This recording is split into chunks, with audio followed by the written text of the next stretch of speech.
What's up? What's up? It's the Arthur Moats Experience with Deke. I'm Arthur Moats, and that's my main man, Deke. What's good, bro? Bruh, life is grand. It's a beautiful day today, man. We got the Wakey Bakey show, man. Super duper early. Well, not super early. I mean, we used to do this a little bit earlier. Usually it was at 9 o'clock, you know? Yeah. We hit them with the 10 o'clock early rise today, man. So salute that, like, brunch vibe. Still a little early, though. Still a little early. But shout out to the flexibility, though, man. My partner, you know what I'm saying? Not a big deal. Nah, man, the fact that you're able to Not a pop big up deal at all. early rising on me today, and on top of that, the drip still continues. Bruh, I'm digging the quarter zip sweater with the dad hat combo. You got the denim on in here. Deke, when I saw you this one, I'm just like, bruh. Like, you look the part. I don't know what you're selling, but I want it, okay? I don't know what you're on, but, man, yes, I'm following. I'm with it, okay? So I just want to throw that out there, bro. Big time shout out to you for the drip, even on the morning vibes, man. So salute you, bro. Salute you. Well, since I guess I got a pit hat on, I'm selling you on a backyard brawl victory. How about that? Ooh, I could get behind that. Trust me, I can get What's behind funny, that, I wanted to bring this up with TG. I just felt like I knew where the combo would have went if I would have, because he was really hard on trying to get that bet off with the jersey. So I just know if I would have brought up Pitt WVU, that would have been a part of the conversation. And I just, I wasn't willing to have it. Yep. But every tier list, every preseason ranking list for college football I'm seeing has West Virginia in the big-time basement. I low-key Like, see that as well. bad. I have low-key see that as well, bro. And Pitt, they got them top 20, top 25. Like flirting, yep.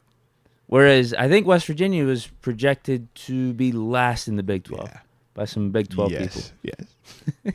That was definitely what I saw, and but that's why every time we talk, The way to he's TG, talking, I'm like, know. oh wait, is there resurgence down there or something? That's the part that makes me laugh, because every time he talks about him, he speaks as if this is Bama. I'm like, y'all ain't got these type of transfers coming in every year now, bro. You sold me on the last transfer last year. Now you trying to sell me on another one this year in terms of, you know, how he talks about WU.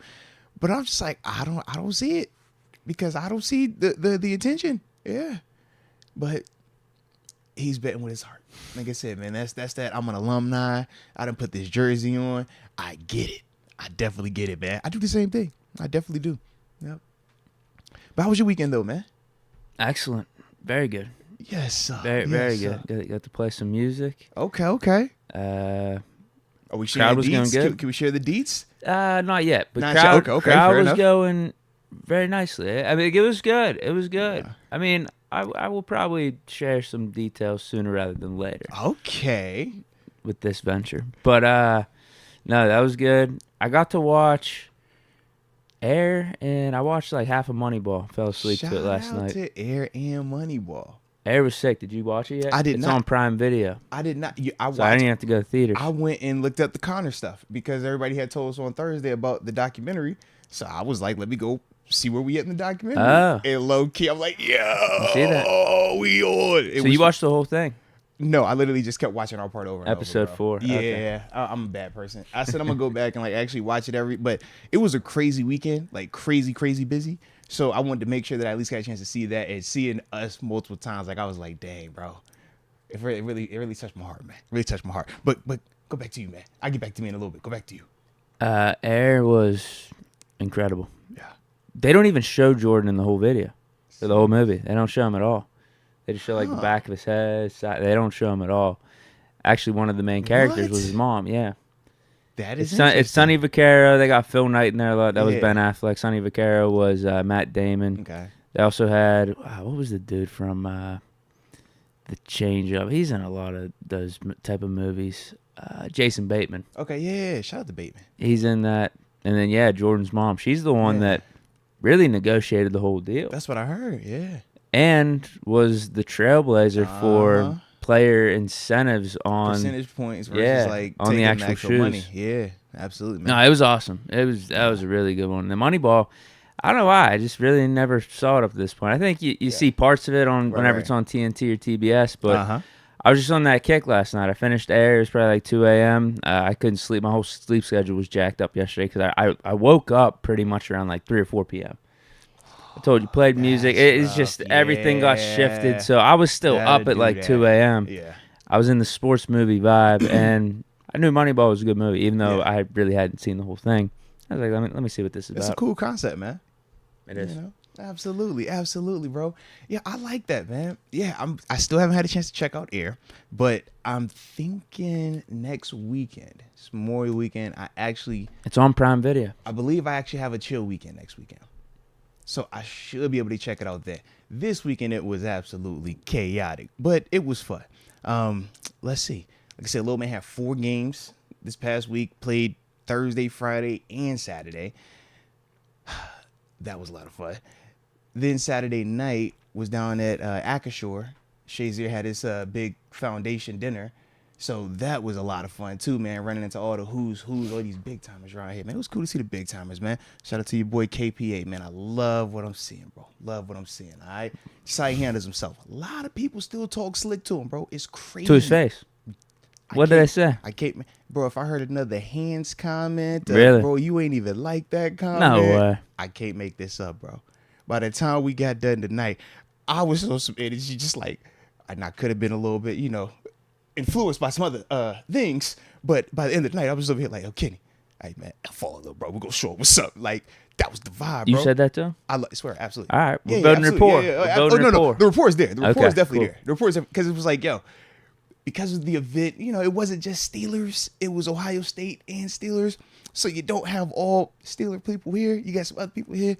And yeah, everybody just had a difference of opinions as it pertains to the... And I was just like, bro, he's here. I'm like, bro, he's right there. Like, you're talking like that and he's here? Oh, you crazy, bro. I guess at least they kept that same energy, really. True.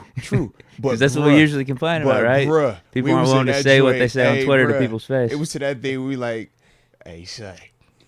Well, the problem also was this. It wasn't just the fans. Because there was a person here that played for another team. Well, it was actually most people here that played for other teams.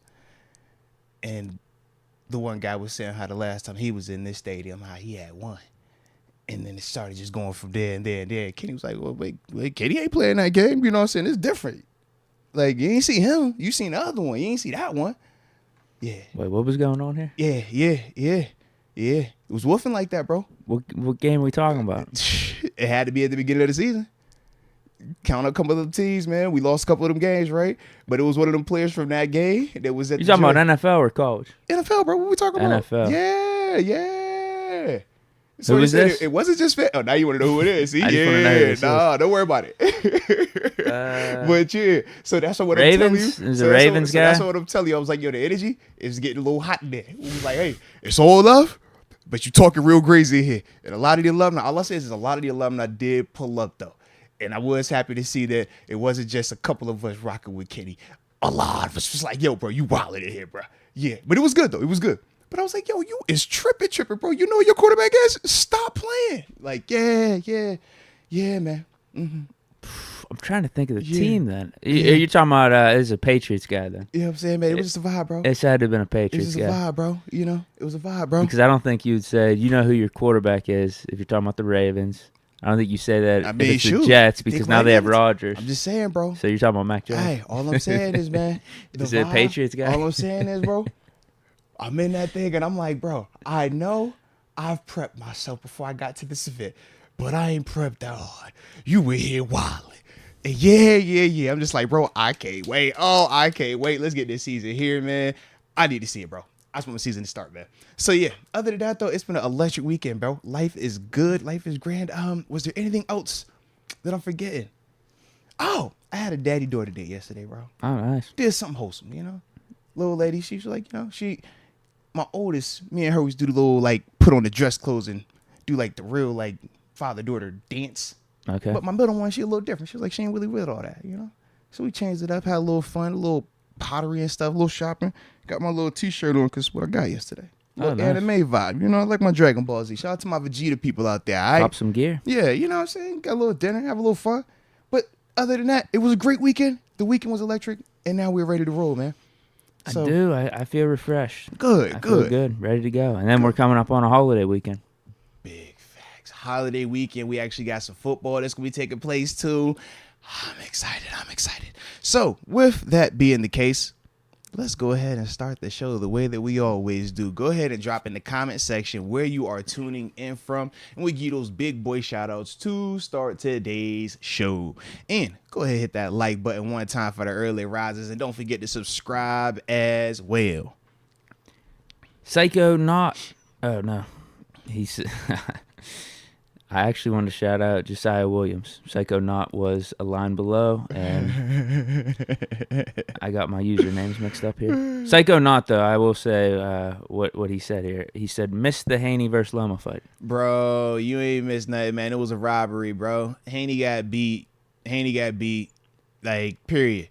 They gave it to Haney, but Haney got beat, bro. Like, yeah, that's boxing right now, man. It's bad. It's bad. And then they all really talking like, nah, Haney won. It wasn't even close. I'm like, bro, what fight were you watching? Make it make sense. I'm cool, man.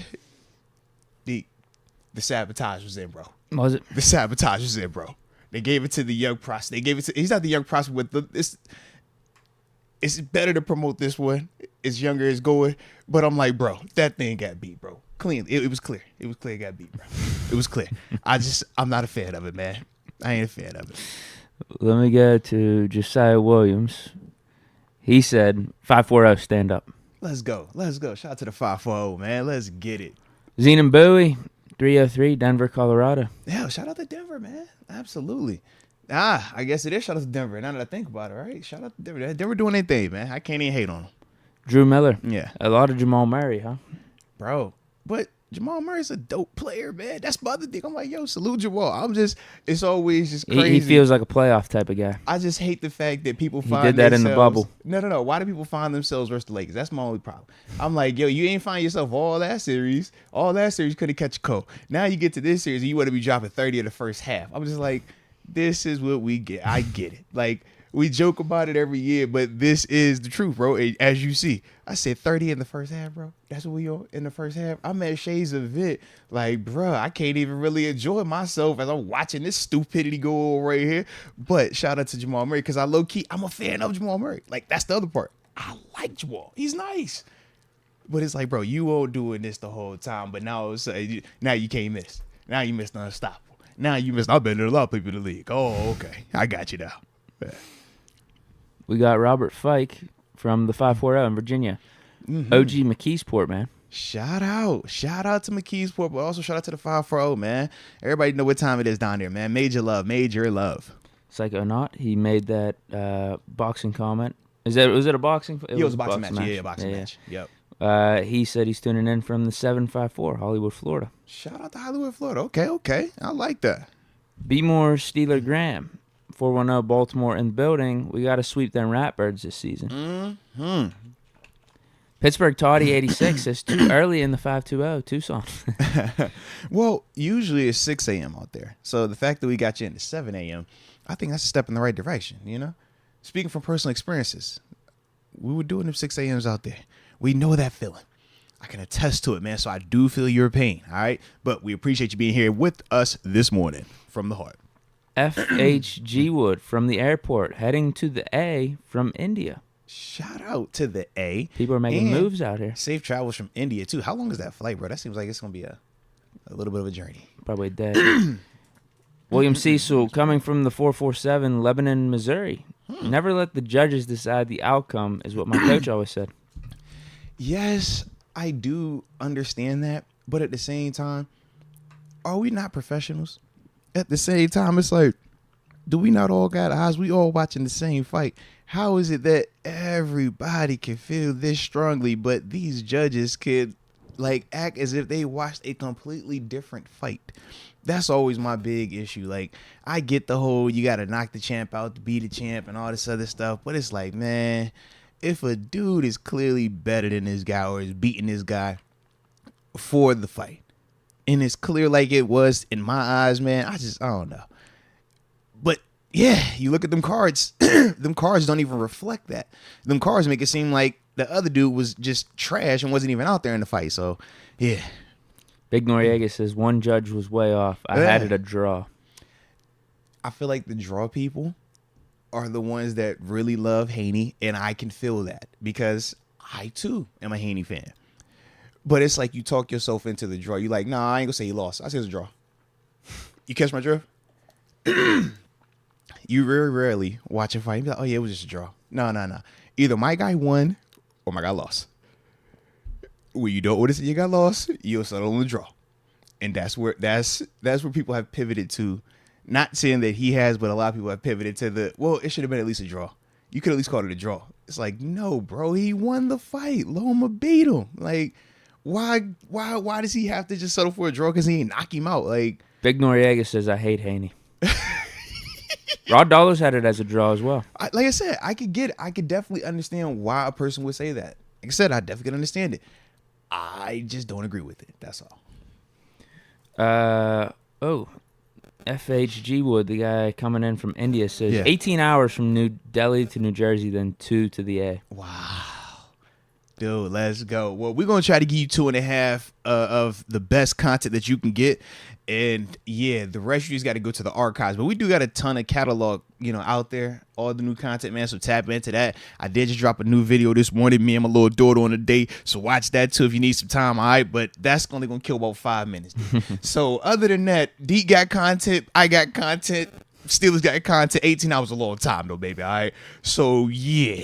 But hopefully you could sleep for a good portion of that. Yeah, definitely try to sleep. I hope you got at least like a comfy section on the plane where your legs feel at least like stretched out enough, right? 18 hours, long time, bro. Long time. I'll say a few more. Sean Monroe, New Derry 724. Shout out to the 724. New Derry. I've actually never heard of that. I guess it's around here. Yeah. 724. Luke Vanderpoo says breakfast with Moats and Deke. I guess this is breakfast with Moats and Deke, man. Salute us. Salute us on the breakfast, I like that. Yeah. Let me find one more here. 2 more. Black and Yellow Texas Steel says it's 9 a.m. in Texas. Then Wendy Johnson, tuning in from the 562, Long Beach, California. Yes, indeed. Now, I remember Wendy Johnson. That's Wendy Bird, a.k.a., Now, I salute you, Wendy Johnson. We appreciate you having, that morning early rise with us. Hope you're enjoying a cup of Joe or something. I don't know if you're a coffee person or not, but if you are, cheers. All right. To the supers. Let's tap in, man. Let's tap in. Christian Matthias. Can we give props to the Heat? Big facts. Big facts. And then Big Ben's brutally honest feelings toward Kenny. Whoa, what happened? Also, Deke, what do you think Seven would have done with this new offense, I guess he said? All right, so I saw that Kenny was on Ben's podcast. I saw your picture. I was like, all right. At first, when I woke up this morning, I was like, oh, did Deke really leave me? I said, oh, Lord, he's gone. No, I just wanted to post a picture of what the people really wanted. It looked so official. I got nervous. I was like, yo, what happened? And I was like, oh, all right, maybe this Deke working his magic, And then when you ain't text me that you won't go be, I was like, all right, I guess we still good. So I was a little concerned before you knocked on that door. I was like, is he actually pulling up or is he actually That's just what the people wanted. I just wasn't sure. I was a little nervous. I was like, Kenny, we just had a moment. This like you can't be a part of this situation right here, man. Kenny, like, we was in a moment. It was good. If this is happening like this, oh Lord, man, you just go to by association, But yeah, what happened on the podcast? So yeah, he said it was brutally honest. What happened? Okay, so I want to get the exact words right because I did listen to it yesterday. Okay. Here's the headline: Ben Roethlisberger admits he initially didn't want Kenny Pickett to succeed. Oh. Apologizes to him. I feel bad for it. So let me get the exact words. This is true. I love it. I'll be completely honest, Roethlisberger said, and I'll be super transparent here, and I'm going to get blasted. I probably shouldn't say this, but I mean, who cares at this point? I wouldn't say that I wanted Kenny necessarily to fail, but when someone comes to replace you and I still feel like I had it, like, I hope he doesn't come and ball out because then it's like, Ben who? Yes. Shout out to Seven, bro. He also goes on to say, early on, I didn't want him to succeed because they followed me up. I didn't want it to happen. I think that's probably the selfishness of me. I feel bad for it. Also says, as you started playing, I found myself rooting more and more for you. You know what I'm saying? We sat down here and watched games, and we were high-fiving, going nuts when you were leading the team and doing things. I apologize to you for not knowing how good he was going to be. I think you're the future of this team. I really do. I think the fans should be lucky. They're lucky they got you. Man. So that's the full breakdown. No, without a doubt. Salute Seven. A couple reasons salute Seven. Number one, the fact that he's able to be at peace with that part, you know? Being able to actually be out and say publicly, yeah, man, I was not the biggest fan of this movement because of that part. And I definitely understand what he's saying right there, man. As a player, as a competitor, of course you feel some type of way when you feel like you can still do it, but they're, you know, going in a different direction for whatever the reason may be, whether it's money, whether it's age, whether they truly do feel it is skill related. You just have been accustomed to it being that way for so long. So I could definitely understand that. But I just love the fact that Seven's at a place where he's comfortable talking like that, man. Because most people don't do that. Most people don't give you that type of transparency, nor do they do it in your face. Kenny has had a weekend, bro. God dang, Kenny, you have had a weekend. I did not know that took place as well, Kenny. All right, salute you, bro. Salute you. All right. Well, what day was your event? We were Saturday. I don't even know when this was. They recorded Thursday. Okay, yeah. So my dog's had a weekend, bro. My dog's had a weekend. Salute you, though, Kenny, man. You are a rock star. Man, big fan. I'm going to keep telling you that. Keep doing your thing. But I think it's time for you to cop a Kenny jersey, maybe. My little man got a Kenny jersey. Think about it. That was the first time I bought, like, my son, like, the Kenny, the Josh, and the Diggs. Those, like, the only jerseys I've ever bought for my son, football-wise, that were not me. Like, those are first other non-Arthur Moats football jerseys that I've paid for in this house. So he's good, bro. Like, yeah, we ain't just buying nobody else's jersey. What? Absolutely not. Yeah, but I like him. You know what I mean? I like the kid. I told you that, though, man. Good dude. But with Seven, though, bro, I do like that, though, man. He knows he's going to get killed by some people because not everybody's going to be cool about it. Some people really going to dive in. The people that had some type of feelings about your dog anyways, they going to use it as ammo.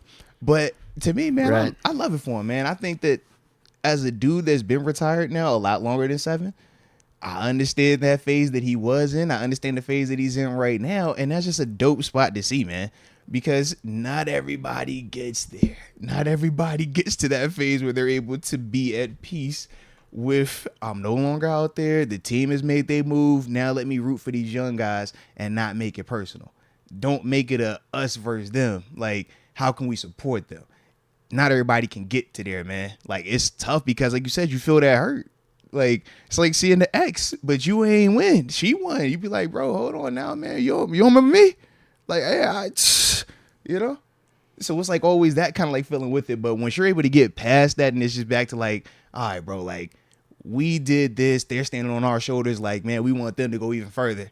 Once you can get to that phase, man, it's a dope way to like vibe with them dudes, man.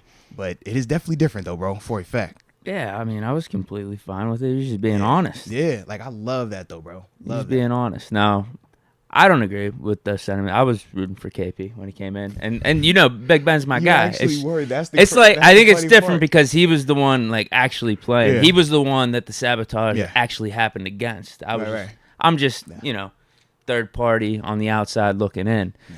So yeah, I think it's like easier for me to just be like, all right, this is the new guy, this is the future. We're rolling with the Steelers. Low key, y'all supposed to be flipped. You were supposed to have Seven's vibe, and Seven's supposed to take your vibe, man. Yeah, that's how it's supposed to be, bro. Yeah. You know? No, but again, he does mention, I still feel like I had it. The team moved on from me. Was pissed off about it. Absolutely. Yeah, I don't think there's anything wrong with it. Man. I think I don't want to say this. I don't think I'm surprised at the feelings or that he had those feelings. I think that's actually more human nature. Yes. And then especially when you combine football into the mix and how competitive that is. And everybody's an him, alpha. him being him, he was the franchise for 18 years. He's the legend. And if he still felt like he had it. Come on, and if my reports and Charlie Batcher's reports of the sabotage took place, it's like, I mean, he's feeling a certain way. You gotta be. Right. You have to be. I mean, I was even. That's what I'm saying, man. It's like, if I can feel that, and obviously everybody has to a different level. You know what I mean? And I know, even though he said like he wasn't rooting for him to succeed, maybe that's a little bit further and stuff like that than some, but you still initially feel awkward. It feels weird, you know? So with that though, man, it is human. He is a dude that was he rooting for Mitch then on the low key? Low key, that's what I want to know. I'm like, so who were you rooting for if you were a fan of Kenny, bro? Like, he definitely wasn't rooting for Mason. Definitely was not rooting for him. Yo, why are you like this? He definitely wasn't rooting for him. All right. He was like, that one? No. Anybody with that one, okay? Kenny? I like the hair. I get with it. All right. But yeah, you're absolutely right. Like, who were you a fan of there, bro? But I do understand that though, man. I could definitely understand it, man. But no, it's just human element, man. And for him, man, like you said, 18 years of being the guy, winning, you being the guy that make the people go crazy in here, you being the guy that everybody puts their faith in, man. Like all of that came from 7, and then for it to just feel like, in a sense, that all right, they just moved on just like that.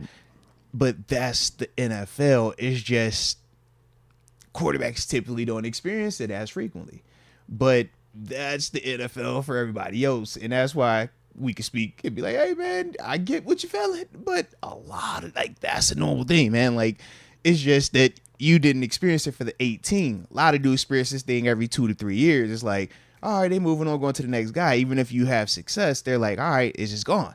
So for 7, man, it is just dope though to see that he's able to be there like that, man, and now be able to enjoy himself as an alumni, bro. Because you should be enjoying Kenny, man. Kenny dope, bro. Kenny dope. Yeah, seems like he was having a good time on the podcast. I like it, man. I like it, man. Definitely. 12th Wonder, top of the morning. Man, top of the morning to you, 12. The QBs wanting to stay is a sign. What QB wouldn't want the arsenal we just made? KP8, Mitch and Mason will have a hard time failing. How do you feel about the schedule this year? Well, I had a question first off, man. I wasn't sure where he was going with the QBs wanting to stay. Like, they all think they're gonna get a chance to play with these weapons. Is that what he's saying? Or is he just saying like you would just want to be on this roster? I figured I'd pass it to you and you could. I liked what TG was saying. Yeah, it's a job. I mean, it definitely is a job, man. For Mason, now he did say he was on what's his face's podcast? He was on Kevin's podcast. Still here. Multiple. And he said other teams were interested in him. Now, I don't know if those came with contract offers or not. So I could see a world where, in Mason's case, this might have been the only job out there. It's better to get $1 million being QB3 than not getting $1 million. Yeah. And then with Mitch, now I think it's arguable. Does he have a little market to be in a competition to be a starting quarterback out there?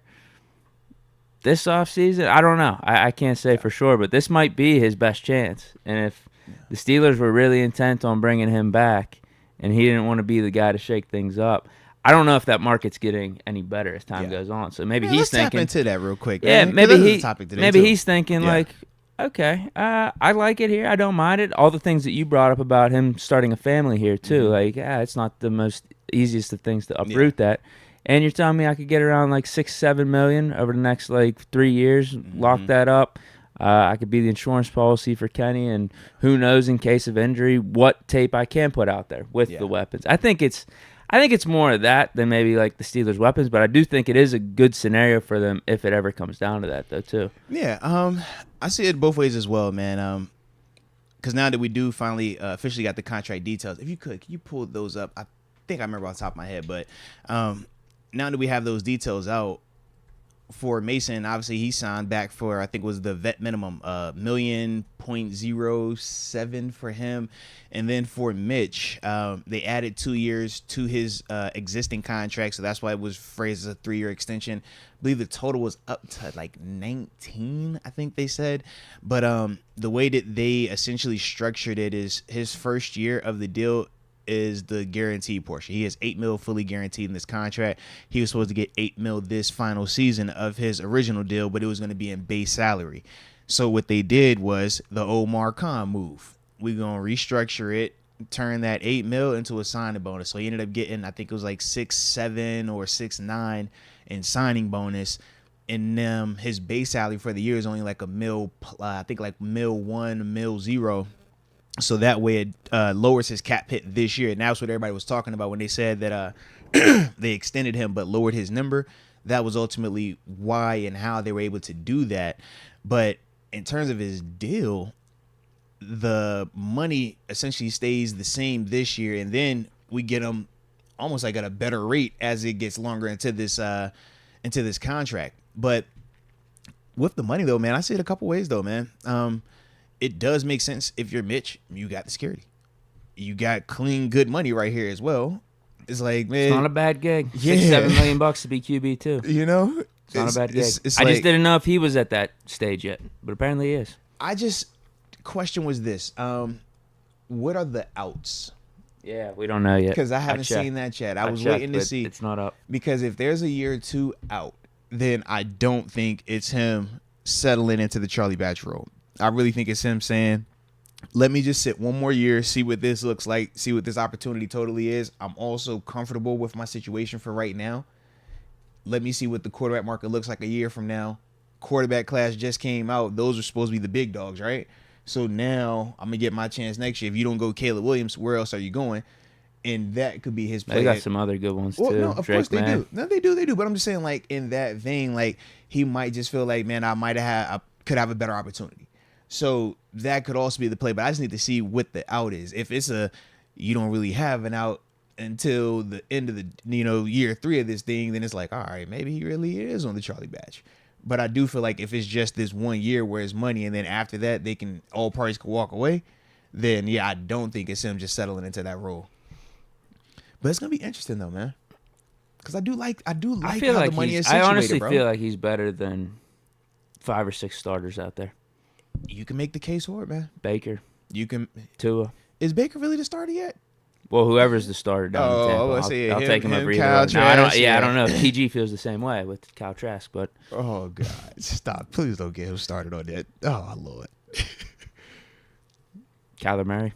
I was about to say. At this point, I might take Mitch over Kyler. Who's going to start in Arizona this year? Brissett, right? No, he's in Washington. Oh. Yeah, that's another name too. I'd take Mitch over Sam Howell. Oh, okay, I can see that. Okay. Cousins. Why you want to play? I'm just throwing names out there. All right, Food for thought. So Ben was able to be transparent and acknowledge that his energy might have fell in line with hating a little bit. Hey Deke, I think when you throw in the contracts, I would take Mitch over Cousins. No, we ain't talking contract now, Deke. We talking players. That's a definitive. Nah, we're not talking contract. We're talking players. And still, the reason why Kirk is paid what he's paid is because he produced how he produced. If Mitch produced like that, Mitch would get paid like that as well. It is not hard to figure out. It's a performance-based league. Y'all know they ain't giving money away. I saw some dog in Mitch last year. I seen a lot of dog in Kirk. Yeah, that dog bark. So if it's like a chihuahua. If you would like to have your, hey, I just wanted to let you know, like, I wasn't a fan of you at first, Kirk. I was threatened by it. I wasn't really feeling it, but I'm still not a fan. But since then, Kirk, I've softened on it. Kirk, it's actually worse as time goes on. Watching you sleeting that rock to Justin Jefferson, watching him gritty all up and down the field, Kirk, like I've learned to love you a little bit. Like, when you gonna have that moment? That's all I'm asking for. Can you have that moment too? I keep saying things from Kirk that support my opinion, so it's not gotten better actually. This is crazy, man. This is crazy. Yeah, I've dug in deeper actually. Mitch over the rookie quarterbacks coming in? Yeah. Make a case for it. I understand, obviously, your CJ Stroud, your Bryce Young, people are going to go crazy over that. But you could definitely make the case in terms of year one. Like, I don't want to take them, like, long-term over these guys just because the upside with them. But in terms of just if I need them for 2023, yeah, you can make a strong case that Mitch performs better. Yeah. At least heading into week one. Right. Yeah, because I could see Young or by the Stroud. End of the season, it's different. Yeah, I could see them maybe doing some stuff. Mm-hmm. Who else? Definitely Tua. He said definitely Tua. Hell, Danny Dimes. You're going over Danny? Hell, I mean, he's overrated as hell. Danny he's so overrated. Well, yeah, if you're definitely including the contracts, I'm taking Mitch over Danny Dimes. You got to take him over that. Even if you're removing the contracts, it's arguable in my opinion. All I'm saying is you should have more smoke with Danny Dimes than Kirk Cousins. Period. if under any stretch of the imagination, if you gonna have Kirk gets more hype than Danny Dimes. No, he definitely does not. Kirk is just an underdog story that everybody likes to rock with. Danny Dimes. It's because Kirk's a decent fantasy quarterback. I think that's why too. So what's the point of he puts up on him he puts up numbers that look good on paper, but there's no stake to it. But that's why you pay him what you pay him. You're not paying him Mahomes money. You're paying him Kirk Cousins money. You see the difference? It's still way too much. It's not way too much when you watch Danny Dimes. Yeah. That was way too much too. But that's the market. So if you should take all your negative energy towards Danny Dimes. That's all I'm saying, man. Tannehill. I take Mitch over Tannehill. See, I can't. That's tough right there. That's tough. Or whoever. It's Tannehill or Levis. You're not I'll a take him over Tannehill guy. both. I know you're not a Tannehill guy. Tannehill, all right, bro. You just don't like because Tannehill's in the Kirk Cousins family. You don't like that. That's his cousin. Kirk Cousins' cousin is Ryan Tannehill. He's the little more athletic but less passy version of Kirk. You know, like saying they have. I said Kirk. Tree, I mean, do I say Dak too at this point? Dak is in there. You know, they all Mitch part of the Dak. same. Dak is his cousin on his mama's side. Okay, he got a little bit more of a 10, but he's like the in between guy. He kind of throws like Kirk. Kind of athletic like Tannehill, but not a better passer than Kirk all the way. Not a better athlete than Tannehill all the way. But it's just like, all right, I kind of like him, but I kind of think he's like watered down. But I don't know if it's because he plays for the Cowboys. Like, does that make him feel bigger? I don't know. But yeah, man. I just named probably 7 or 8 guys. You low key just did, bro. Yeah. That's shout out to you, bro. Shout out to you. I think, and it was legitimate too. I think a couple of them. Kirk, it's arguable because of the contracts and stuff. You can say Kirk. That was the one. No. I'm sticking with that. Kirk and Tannehill, or is it Danny Dimes? You thought the Danny Dimes deal was the better one? A better deal than Kirk in terms of the argument. No, it's just that group of quarterbacks. I don't really care. It's all the same. It's not it the really same. Is all it's the not same. the same. Man. Danny Dimes is a little bit more athletic at this point in his career than some of the others, but don't do that. It's all the same. Yeah, I'll take definitely with the contracts. I would take Trubisky over those guys. Like Trubisky over Dak, Trubisky over Cousins, Trubisky over Danny Dimes, Tannehill. Like I would definitely do that. Okay. I think if you get the contracts equal, I mean it's close. I think it's arguable, and I'll lean with my guy Mitch. Hey man, salute you, man. Salute you. I'll lean with 10. Yeah, salute you. I'll lean with the guy that took out Brady. Undefeated against Burrow. All them things is cute. That's cool. Where do we want to go from here? Man, let's get back to these supers though, man, because that was actually a cool little vibe right there. I like that. He just, when he pulled up with that question, I was like, this is perfect to tap into this first super or this first topic. McPherson says Mitch over Jimmy G. I don't know if I'm gonna go to Jimmy G. So what's the difference between Kirk and Jimmy G? Kirk is Jimmy G is slightly a little bit better. I do. I have it in like a slight tier above Kirk. Slight. Jimmy is the head of the household. Kirk is the number 2. Tannehill is the 3. And Dak is the 3B. All right, that's the family. Okay, that's the family. And then David or Derek Carr. I'd probably take Jimmy G over Dak. Hey, guess what? Derek Carr lives around the corner too. I don't know if you know Derek Carr. He around the corner though. He got like the nice house, but he ain't got nothing in it because he don't really belong in that neighborhood. But he just living over there. I think he's been out of that neighborhood before, but has gotten pulled back down. He got pulled. Yeah. So he's like, I'm gonna just get the house, and I ain't gonna put no furniture in it. I mean, he was being talked about being in the top 10 last year. It was a legit case. So like I said, he's around the corner. He's not far away. Okay, but that's the neighborhood. That's the lineup, man. Yeah, after how last season went for him, he's back in the teens. Definitely is. He said he's back in the teens. God. I love it. Okay, so what were we saying? Back to the supers. Because we tapped into that first topic solely because of 12th Wonder. Oh, right. Yeah, when he just talked about the KPA, Mitch and Mason whole signing back stuff. So, yeah. Gotcha. And then he also said, how do we feel about the schedule? Yeah, love the schedule. Double Thursdays sucks. Week 6 bye, not the biggest fan of, but love the prime time, love the 4 o'clocks, and love the 2 TBDs because that's at least letting them know that the NFL is like, hey, y'all could be a little hot fire down the stretch. We might have to have some flexibility with you guys. So I just like that for us, man. Yeah, no complaints. Next one is Young Shad 101. Moats, Mr. Petition, man. Hey now. Well, this has to do with the petition. He says, Moats, Lord. I'm taking you to court for forgery. This ain't no way you're going to lie on me like that. I hate the Bills. Oh, that's all right. Till I die. Hey. LMAO. Hey, don't shoot the messenger. All I did was download the email that you sent. I converted the file from JPEG to PNG. Okay, that's all I did. I just converted the file, and then I uploaded the file. I can't attest or, talk to the letters and how they were put together on the paper. This was just what you had sent me, man. I'm innocent. You said what you said up there. And I just posted, I didn't know that you was recruiting that many people. That was the part that surprised me. You recruited a lot of people to help you sign that petition. I just was surprised by that. I'm still waiting to see if I get a new version, and maybe Deke and TG might be on that version. It ain't come through just yet. But if it does, just know, y'all, it'll be uploaded. I'll let y'all see it, all right? But I'm innocent, man. Big Noriega Bayless. After seeing the Big Ben podcast. He changed his last name to Bayless on the day? I think so. After seeing Big Ben podcast, I'm going to turn over a new leaf. I'm officially on the Kenny Pickett train. Love it. Love it. 7 likes him. I love him. I'm serious, too. Well, there you go. There you go. Ben didn't like him initially. It took him a little while to warm up. Really say, yeah, you know I like you, right?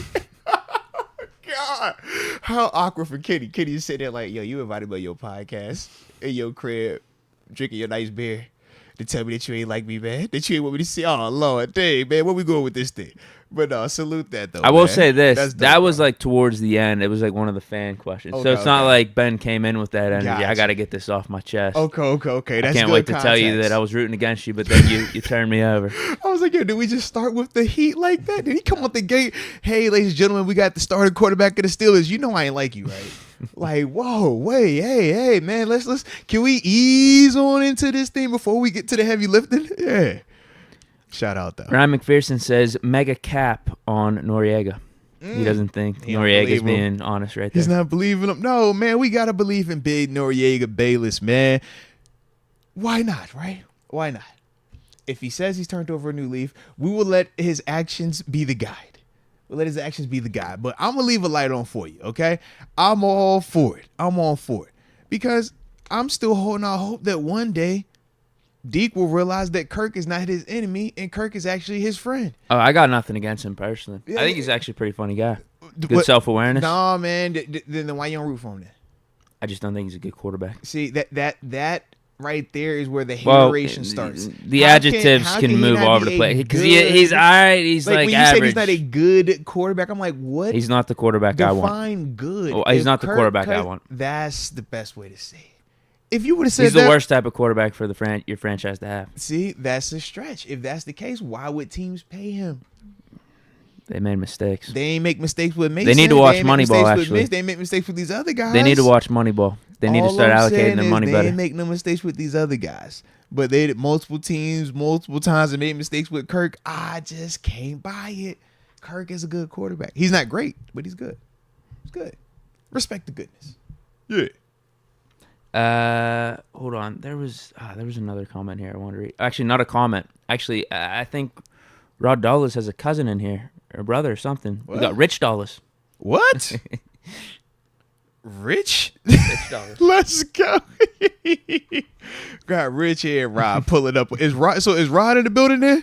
Rod, can you confirm or deny if Rich is your kindred? I didn't see him in here today. I don't think so. I know he signed the petition too, but I ain't see him in here today. It's a little early for Rod, you know. Sherline ain't up just yet. Or Sherline might be doing something else right now. President Nitty argued with mom, LJ over MJ. Then he let me down. Mello forever. No, shout out to Melo, man. He did just announce his retirement today. So major love for Melo, man. I thought that meant he was taking Melo over LeBron. No. LeBron he's on the brink of losing the series. I'm not gonna. Hey, it's 3-0. You still got 4 games left. But no, man. Shout out to the Nuggets, brother. Nuggets are a good team. We said that coming in though. I just didn't know if this series was a catalyst in putting Carmelo over LeBron for him. Hey man, you losing in that Western Conference Finals? I'm taking Melo. Man, I gotta go Melo now. There you go, man. It's tough like that. It's tough.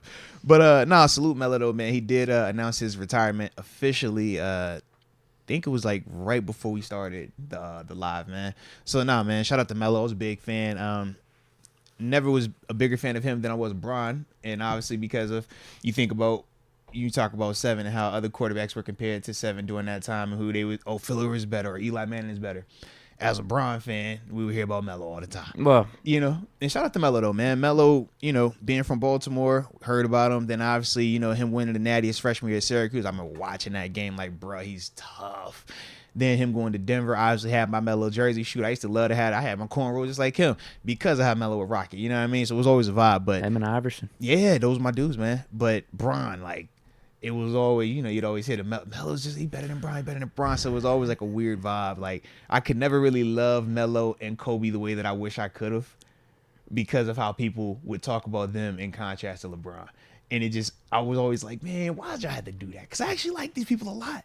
I get what you're saying about Kobe. Yeah. I had to write a whole paper in high school bruh. about why LeBron was better than Kobe, and I think this is even before LeBron got those rings. Yeah. It was a tough paper to write. Yeah, bro. Yeah, but I'm just like, man, it used to irk me so much, man.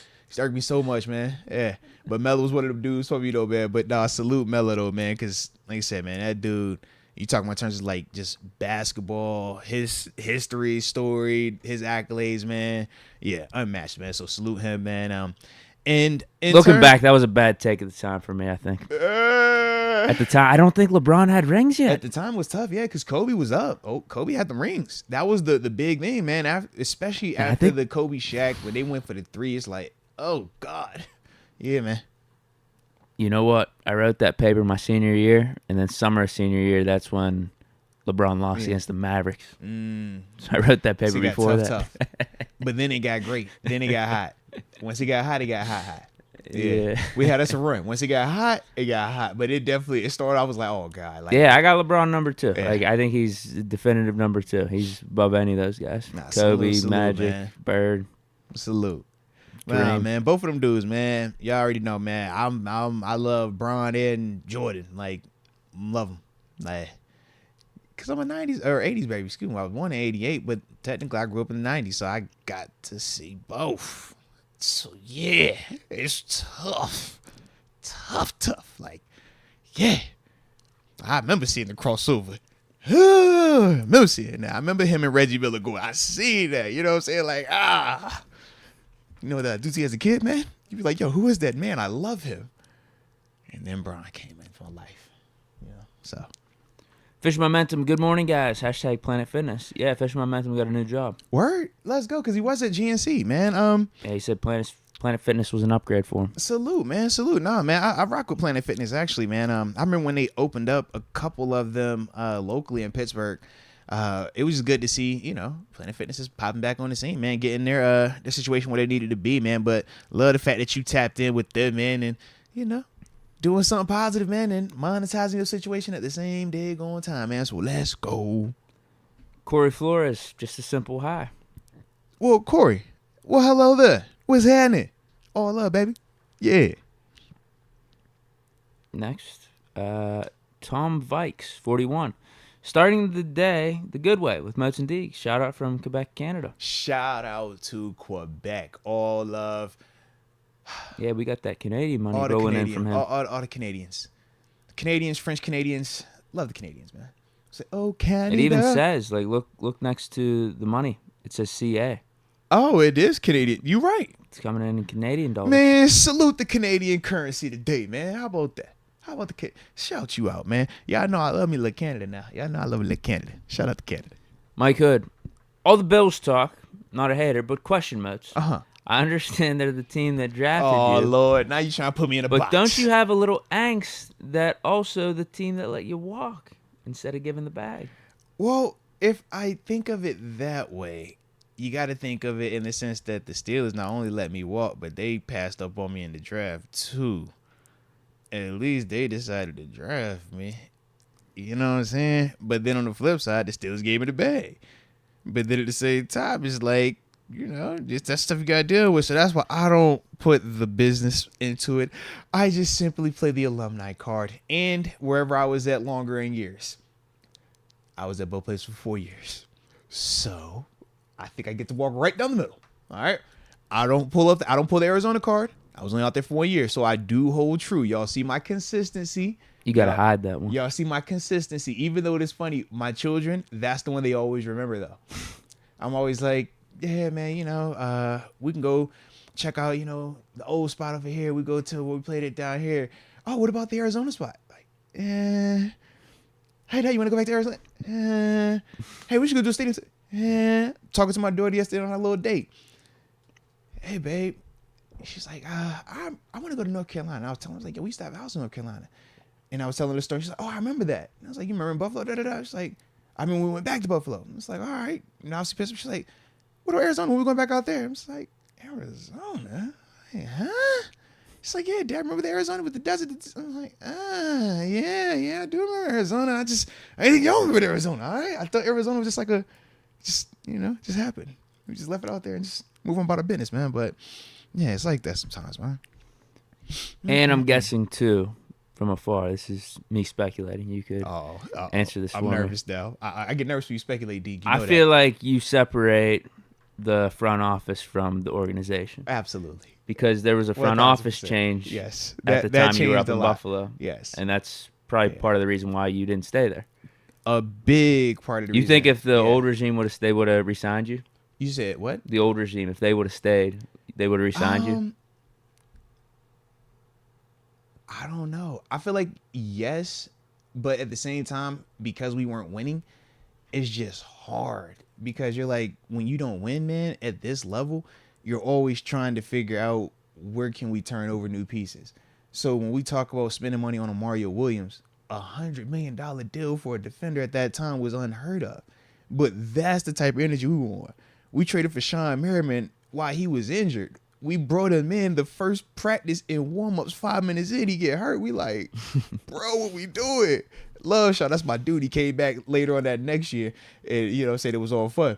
But that first, he was just like, bro, like, that's what we was doing. Like, Nick Barnett, love Nick. That's my dude. He was hurt when we paid him at the time. We like, bro, we paid any and everything. So that's why I'm like, I couldn't tell you if they would have.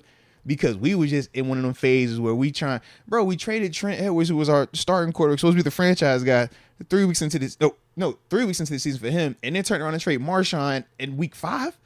And we just like, bro, that was supposed to be your starting quarterback and running back. What are we doing? Yeah, so I can't tell That was with the old regime or the new regime? Yes, that was with the old regime, bro. This is all within like my first 2 to 3 years. I got the new regime my last year, but that was why I was kind of like, all right, I get it. New regime. I'm the last piece of the old regime. Like, all right, y'all about to do your own little thing anyways. So I got that part. At the time, I didn't, though. Right. So, yeah. Joshua Williams. Mitch actually played well in that handicapped offensive scheme. Oh. Glad he's settling in with us. I'm glad he's settling in as well, man. I'm glad he is. I think it's going to be good for just the team, man. We got continuity. Kenny has somebody that he can trust, somebody that he's feeling comfortable with, somebody that he knows will push him, but at the same time is still not going to put bad energy towards him, if that makes sense. I mean, we've seen quarterbacks, whether it was like the Joe Flacco, Lamar Jackson situation, right? Where it was clear like, yo, he really wasn't rocking with him like that. You don't get those type of vibes with Mitch. At least we don't see that. I haven't felt like that, and I just think that also is something that we should feel good about, because not every quarterback situation is going to be like that, where yes, they competed, but it still doesn't feel like it's a negative vibe where it's this guy's looking at him sideways like, man, nah, that's supposed to be me right there. I'm supposed to get like, it doesn't feel like that type of just shadiness going on. So I do like that for both of them, but more importantly for Kenny and his continued development too. It's probably with Mitch being in Pittsburgh for only a year too. Whereas like if this happened in Chicago, I don't know if he'd feel the same way. Yeah. If they drafted a dude to replace Mitch, who was the previous number 2 overall pick, and like he gets bent, I just don't know if it'd be the same vibes. But here, he's kind of like a transplant. Yeah. Came in, and you're just trying to see how things work out. I don't know what we exactly told Mitch. I mean, he had to have known we were looking at quarterback in like the first 2 rounds. In some capacity. There were so many talks about it that I don't think he could be that surprised. Right, and even though Mitch was a hot commodity, he wasn't viewed as, if you bring in Mitch, you feel like your franchise is set. Right. We felt like Mitch had reset his market and did the Jameis Winston. You spend a year away backing up somebody or in a good system with put on name, something good for preseason. Right, and then after that, we're going to look at you. And I remember breaking down film of his preseason tape, and that was the highlights. It's like, man, look at how he moves right here. He throws right here. This is good right here, and this is why you want to bring him in here. But at the same time, like you said, it's preseason, So he had to have known that there was going to be some form of competition, even if that was just with Mason and Dwayne Haskins, RIP to him. Like, there was still going to be some type of competition. I think with the Haskins passing, that expedited the Steelers' decision on feeling like they were going to draft a quarterback. Yeah. Because I think it's different if Haskins is still alive. Yeah, he's the 15th overall right. pick. I'm like, you got the 15th, the 2 overall, and you have Mason. 3 guys who were all talking about can they either resurgence or show that they can be the guy in this situation. We all feel like, they're talented and they bring something different to the table. And that's why I didn't think that at the time we were going to bring in another quarterback, because that would have been 4 guys, 3 first-rounders, if we were going to talk about seriously drafting Kenny or Malik, like we were talking about at that time. But when he passed away, I think that changed it all. So for Mitch, yeah, sure, you might factor in that, but how could you factor in the fact that he was going to pass away? Yeah. I think I'm with him. Mitch played well. I talked about this before. He played fine. He didn't hurt us, but he wasn't winning us games. Yeah. It's a part of it, man. It's a part of it. But it seems like as time's going on, I'm becoming a Mitch guy. Shout out. Big Mitch guy here. Shout out, man. As my QB too. I like that. We got Young Shad, 101, back again. All right, let me hear what we got to say, man. Because he keeps trying to slander me, man. He keeps coming at my character. He keeps trying to tell me that I have altered his petitions. I have not altered anything. Do I look like a tech-savvy guy? No. I have a Vegeta shirt on with a Norfolk Tides hat. Deke, on the other hand, he looks super polished. He looks like he can hack you and your mama's account right now. He was selling Social Security numbers the other day. That's what Deke got, okay? I'm not talented like that, so I couldn't alter that petition, baby. I would not do such a thing. No, not me. No. Well, he goes on to say, nah, it was fully blank. Tell the truth, Moats. It'll set you free. Deke knows it was fake news. If anybody wants the real petition, you can email me. #fake news. I don't know what you talk about, man. I cannot confirm or deny those allegations right there, okay? Deke got new eyes, as I told you. The peripheral with the wind and the rotation of the earth. I don't want Deke stressing his eyes like that, so I don't think Deke really saw what was on the screen. All right, so he can't be used as your alibi in this case.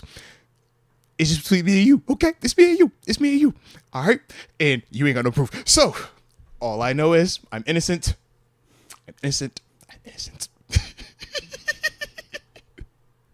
Nick Y.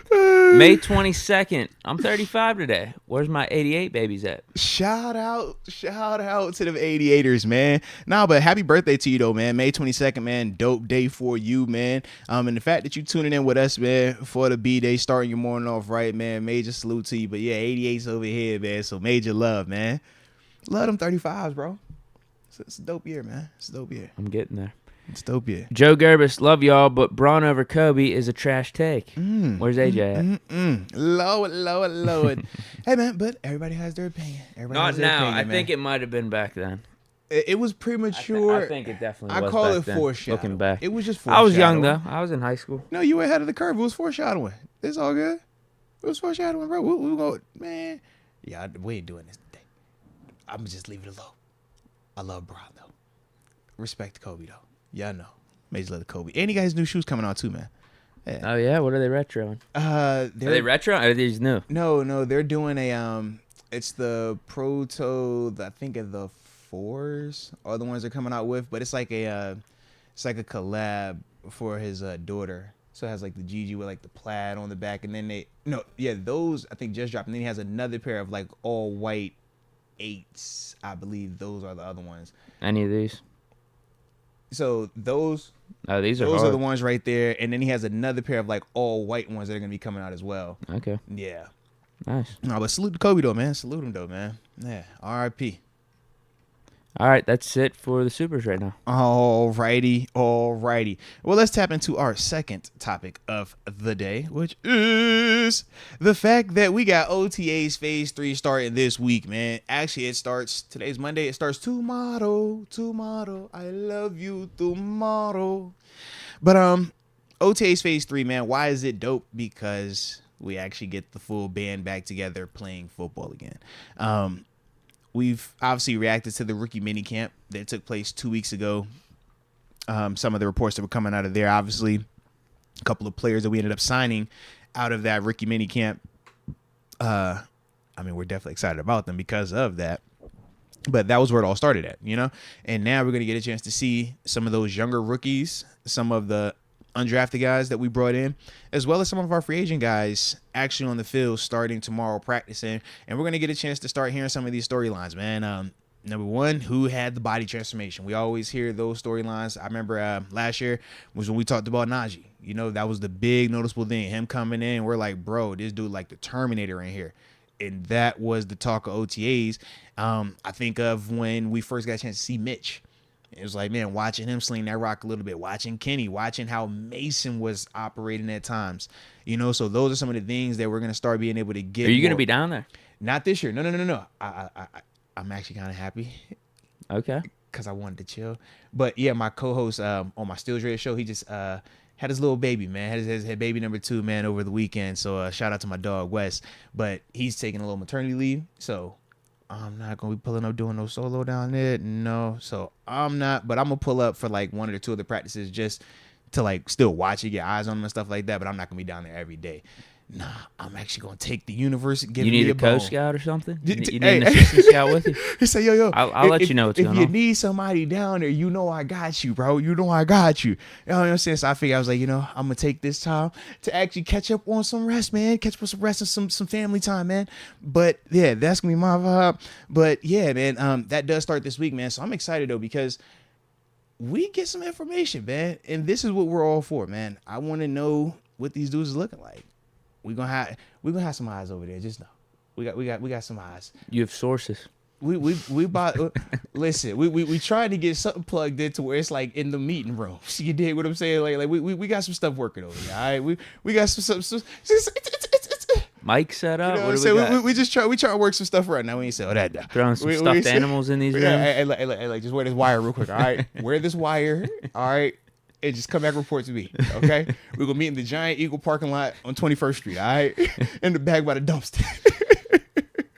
But no, in all seriousness, though, I was thinking to myself, like, with OTAs about to start every year, it's always some storyline that comes out. And I was trying to think, what's the big storyline? Yeah, like, what do I think is going to be this year? Prediction. Yeah. Well, we said Najee last. Was that the big one? That was last year. Yeah, like him coming in that joint, even though he told us that he weighed the same. We like, bro, ain't no way. Yeah. I think you're right about Mitch. Wasn't there a lot of buzz about Mitch? Like it seems like he's in command. He's showing leadership. That was one of them. He was the guy first on that. Like did all the leadership stuff. When he stays back, everybody stayed back with him. I remember watching it. Like, yeah, he's the alpha out here right now. Was there any Pickens storylines coming out of these mini camps? Nothing. What is this? Mini camps? Yeah, this is mini camp. All the same no. thing? Yeah, so this OTAs, no mini camp. So rookie mini camp was the one part. OTAs is now, and then you have vet mini camp at the end, and all of that kind of runs together. OTAs and vet mini camp, they're pretty much the same. It's just that's the mandatory portion where this technically is non-mandatory. The Pickens stuff really heated up in training camp. That's when it was for him because they weren't really stretching, like throwing it down the yard in OTAs, putting them dudes in positions for like combat catches. It was more so just like time and stuff, and we were just looking to see like who are the athletes because you really couldn't gauge a lot from like our interior offense line, D line. So guys like James Daniels and Mason Cole who were new, we couldn't really give a depiction of them because every time you watch them, they're just going through their steps because they're not in pads. But for the athletes, I remember one of the things was Mateo Durant versus Jalen Warren. I remember being like, man, I feel like Mateo looked a little smooth, looked like he was faster. But then when you put them in them pads come training camp, we obviously saw how that kind of shifted. Yeah. Yeah. Okay. So off the top of my head, yeah, the big one's going to be the left tackle. Who comes out? Who's first group? Yeah. Yeah. I think that's going to be the big one. I'm guessing it's going to be Dan Moore. You think? See, I think it's going to be Broderick. Really? I feel like they're just going to do it. I think they're going to rip the Band-Aid off and say, yo, we drafted you a 14 overall. You're the guy. I don't care. Make us right. Like, I can see Coach Thomas saying that. Like, we believe in you, make us right. Because I've seen when he told Shazier that. I saw when he told TJ Watt that. Because at the time we put Shea out there, it was on the heels of us having Jarvis being the first rounder to, like, really play on defense. And we obviously saw him struggle.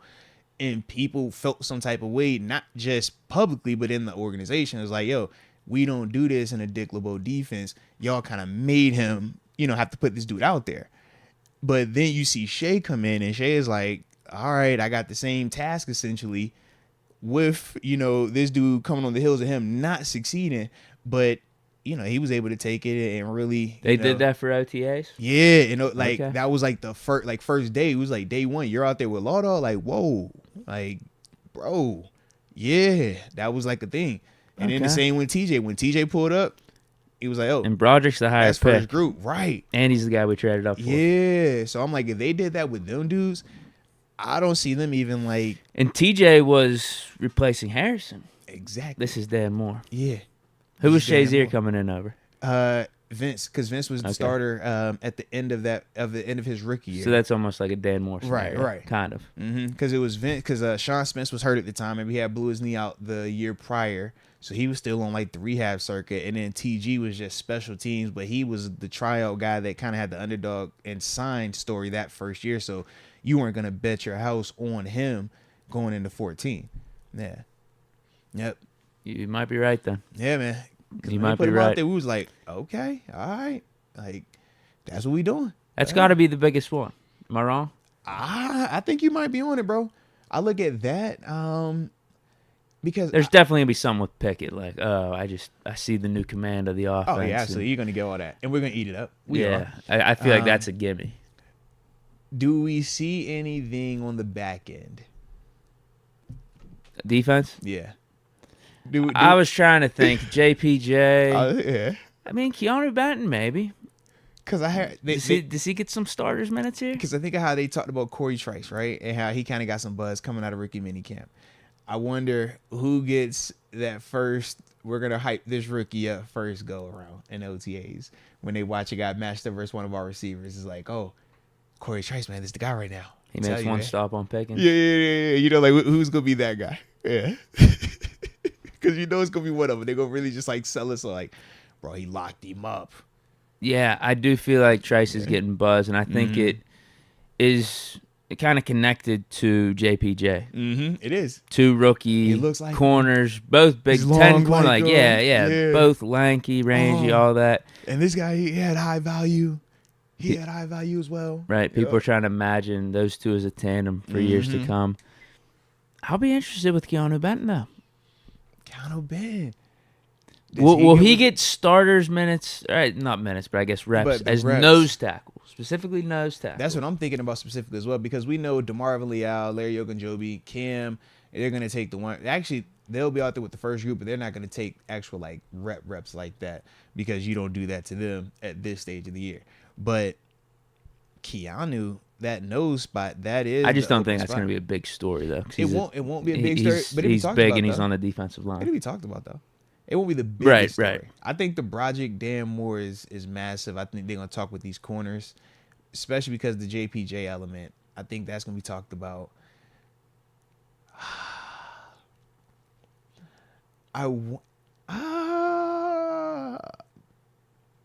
Anything Pat P related? Probably not. I can't see it. Yeah. Unless it's connected to JPJ. He's teaching him everything he knows. Exactly. You can see it rubbing off on him. Okay, here's another question. So last year, we also had the Deontay Johnson saga, right? Because the whole contract. Highsmith. Yeah. Do we get that? No. Okay. Because we haven't gotten any of it up to this point. Probably be the only, but we ain't had that with Deontay either. Oh, wait.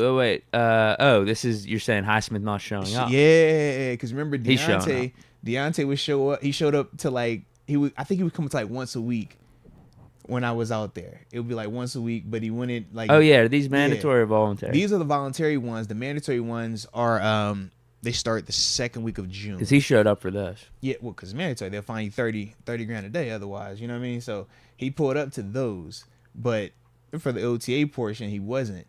And we obviously know it's voluntary, so it's never like we don't make it a big deal, but we know it does get talked about, and they talk about it because it's like, hey man, if everybody's out here practicing, you're not here.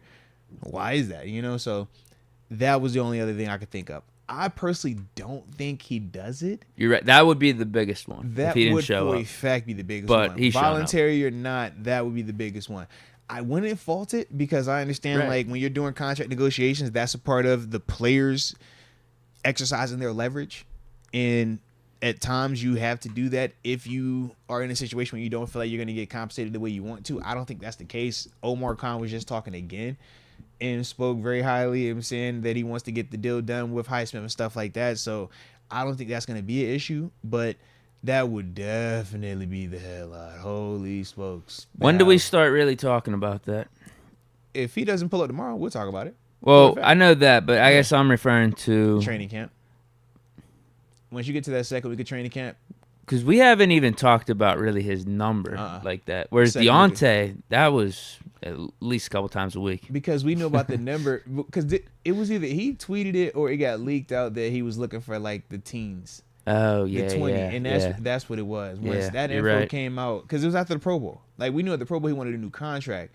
But we didn't know the numbers. We were thinking, okay, 14, 15, like we can make something like that. Then, you know what, too? It was all those other receiver contracts that were happening, too. We saw the cat, Christian Kirk, he signed, and we were like, what the heck is this? Then McLaurin, then you're right. A.J. Brown. Yeah. And that's when we found out what the number that he was looking for. Might have been cheap, actually. It was like, how much he say? What? And that's why. Yeah, literally. But because it was a bargain. It was initially 15. Yeah, but because we knew so early, watching everybody else get paid, that's what we were like, I guess this is the new market now. Yeah. Right. Whereas with Highsmith, I honestly think it's almost more interesting because I don't know how much of it is market related. It's more of just like, you got your guy in TJ. Right. Obviously, Highsmith's worth something. So I think it's a very vague number that you can argue. I think it could go from like 10 to 18. I agree. I think it's a wider range than Deontay's. I promise you I agree. Because I'm just like, do you look at the 14 and a half and you say, that's great, but I still have TJ. I still have all this other around me. And yes, I do think that your numbers were dope and you made plays. But did your 14 and a half feel like a TJ Watt 14 and a half? Like, when we feel like TJ can just, like, shut a game down, you're like, bro, what is he on? Like, we don't get those feelings typically. So when you're talking about how much you're willing to pay while having that guy already on your roster and he's already making 100, it's like, that's the part where you, like you said, man, it can make you not want to overspend in that position group right there. And part of that, when you look at them drafting Nate Herbig as well, it does kind of give you maybe they already are trying to prepare for that scenario if it came to that. Not saying that it will, and I don't think it will, but they're just kind of like, let's position ourselves just in case, because we don't know how this negotiation is going to go. We don't know. This is the first time we're going to see it what Highsmith is on. If Highsmith come out there and he's like, I want 18, he has an argument for 18. Right. Like a legitimate argument for 18. Yeah, Bud got what, 16? 16, yeah. And that was after getting an ACL. ACL, and he didn't have 14 and a half sacks. No. Yeah, this 14 and a half, this is healthy, and it wasn't the crazy spike in production that Bud experienced. Remember, Bud was 4, 4, 4, 10, 8. And we're like, whoa, okay. With Highsmith, it's been a gradual increase the whole time. So with that, man, I could definitely, see if he did come in on that energy of this is what I want, this is what I've earned, and I was a third rounder, Bud was a first rounder. That also plays into it because you're not walking around acting like you already got M's in the bank. You a nice, high-end thousandaire, but you don't have what them first rounders already have right now. So, yeah, it's just a lot that could go into that. But like I said, I don't think Highsmith is going to be on that. I think Highsmith is just going to want what's fair for him, but I don't think he's going to be tripping trying to force his hand to do that type of. But if he does, man, like I said, we can't fault it. But I don't think he will personally. You have any predictions? Early predictions. What's the number per year? I'm stuck between 14 and 16. Bro. I was just about to say 14 and 16. I was gonna say 14 feels like the number. Like 14 or 15. I love 14-5. I think 14-5 is the team side. I think 16 is if it's Highsmith side. Like that's kind of why I lean with it, bro. Like 14 and a half sacks as a pass rusher, bro. Like you're not telling me it's less than I can't take less than 14 or 14 and a half of them things, and this wasn't a fluke year. Make it a multi-year deal, lock them up for 3-4 years. Heavy on my signing bonus. Heavy on my signing bonus. If you do me 14 and a half, I need 10 up front, 4 for the base salary, or you give me 12 up front, 2 for the base salary. It's not going to kill you year one, and then we'll go ahead and disperse that over like a 4-year deal, and we good that way, man.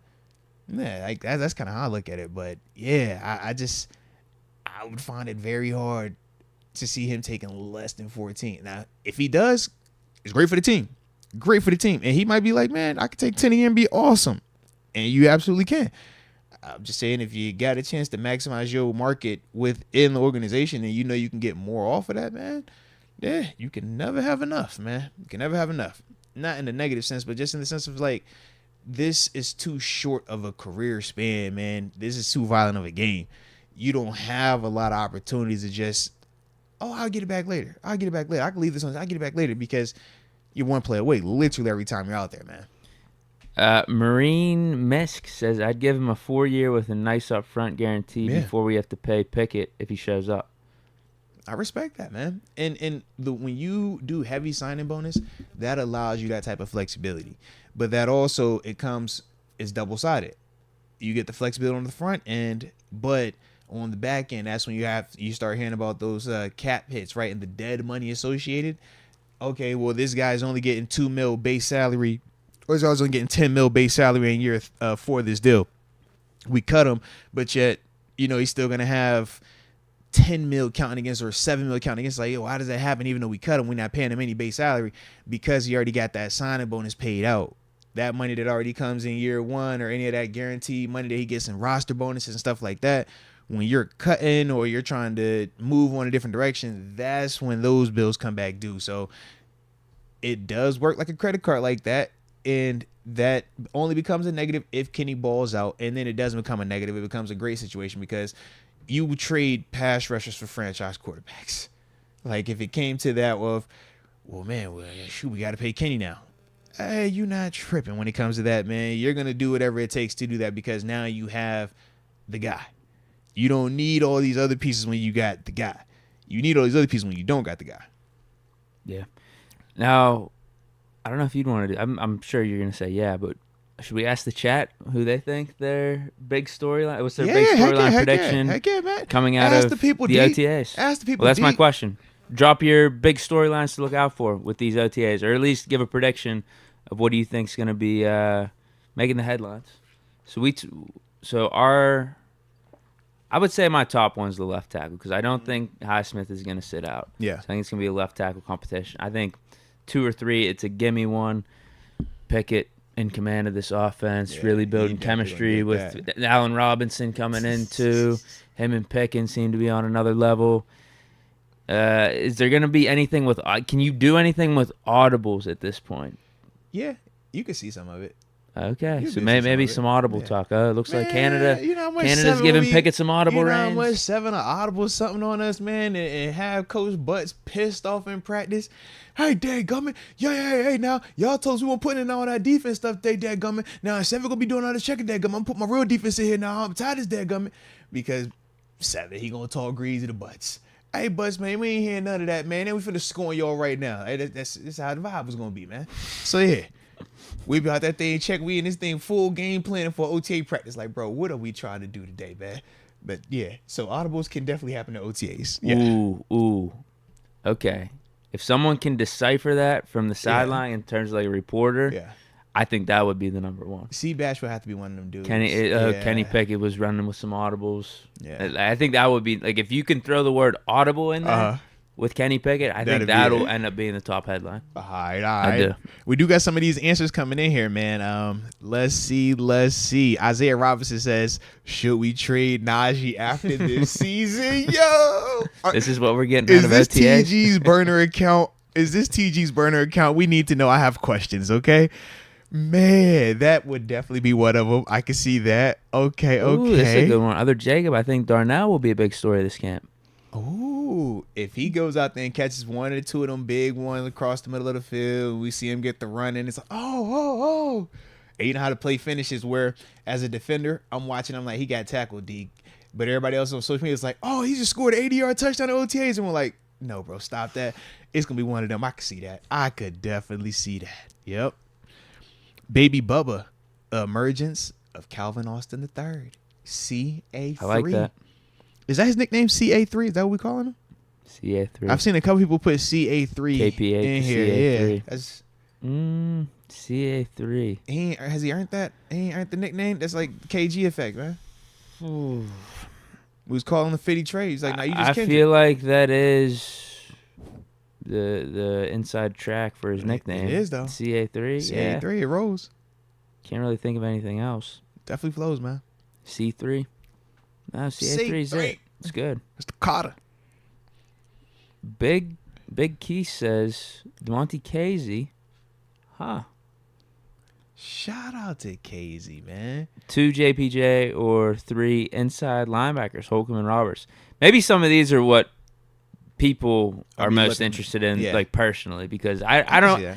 The thing is, I just don't think the inside linebacker or like a Demonte Casey is going to be just due to the nature of how right. Unless what makes KZ's headlines out there, work. if KZ's out there and he ends up with 5 picks and they coming off of Kenny, then that'll be a headline. For a fact, it'd be a headline. But they will spin it more as a negative to Kenny than a positive for KZ, though. Right. Yeah. Yeah, for sure. Yeah. Shoot, it's funny y'all brought about KZ, man. I was literally just chopping up film on him, man. Wanted to talk about him in this, this safety thing, man. Showing us this strong safety stuff that he gonna be rocking with a little bit, man. If they hold true with, as the roster's set right now. So yeah. Big Noriega says, I think Herbig and Trice gonna be the talk. The late round picks. Trice. We did say Trice. Herbig, I could see. The only thing I feel like is going to be a little bit tougher for Herbig is because they're in shirts and shorts doing OTAs. Even when you're winning as a pass rusher, they're always going to say, oh, whoa, he ain't got pads on. Oh, if he had pads, it would have been different. Oh, you know who would have cut you, right? You know who would have blocked this way, right? You know who would have done that to you, right? So it's always going to have that little bit of a discredit. I just don't know if they're going to allow it to get hyped up like that. But shoot. I'm seeing a few people in here bring up Mark Robinson. Ooh, actually good one. That's a dark horse candidate, actually. Because if he's out that thing lighting it up and it's looking like he's taking a year 2 leap, and we feel like he's that guy-ish, then yeah. But right, because that's big then when you're talking about signing the Quan Alexander, Reuben Foster. Massive. Yeah. Maybe you don't need to do that. Yeah, but he would really have to show that though, man. Wow, William Cecil says Mark Robinson beating out Roberts. Why not? They're 2 peas in a pod. Why not? That's what I'm saying. Why not? They're very similar games, I think. Mark Robinson younger. more athletic. Yeah. Mark's younger, a little more athletic. Orlandon, more proven, has done it longer. But I think Orlandon's a little bit thicker of a player too. But I don't see why that's unfathomable. And it's not like Orlandon got paid $10 million. Like, he got cool money, but it wasn't you are, not able to get beat out money, if that makes sense. So yeah. X Concept says the talk will be us signing or trading for a legit inside linebacker. So he thinks one of those signings happened. I can see that too, though, bro. Because if we sign Quan Alexander, bro, the day he gets the OTAs, that's what everybody's want to see. We're going to be talking about that like crazy. How about this one? Yeah. Hollywood 931. Kendrick Green wins the fullback job and dominates. I can't stand you. I love it, though. That would probably be the biggest one. If he goes out there the problem is this, though. Fullback. The problem is this. Outside of Vince talking about it, and then us reacting to Vince talk about it, who the heck else has come up with this or has talked about this theory? It started with Vince. Vince said, I guess it was on Twitter, that he thinks Kendrick switching to fullback would be elite. Like, that would be a great play for him. We obviously came on and reacted to that. Then we had TG on and we talked about it even more. So it's like, nah, we know what that is. If that's at fullback, I don't want to hit that all the way, bro. Like, that's I'm a little upset we playing that team. Like, I'm not looking forward to the game all the way.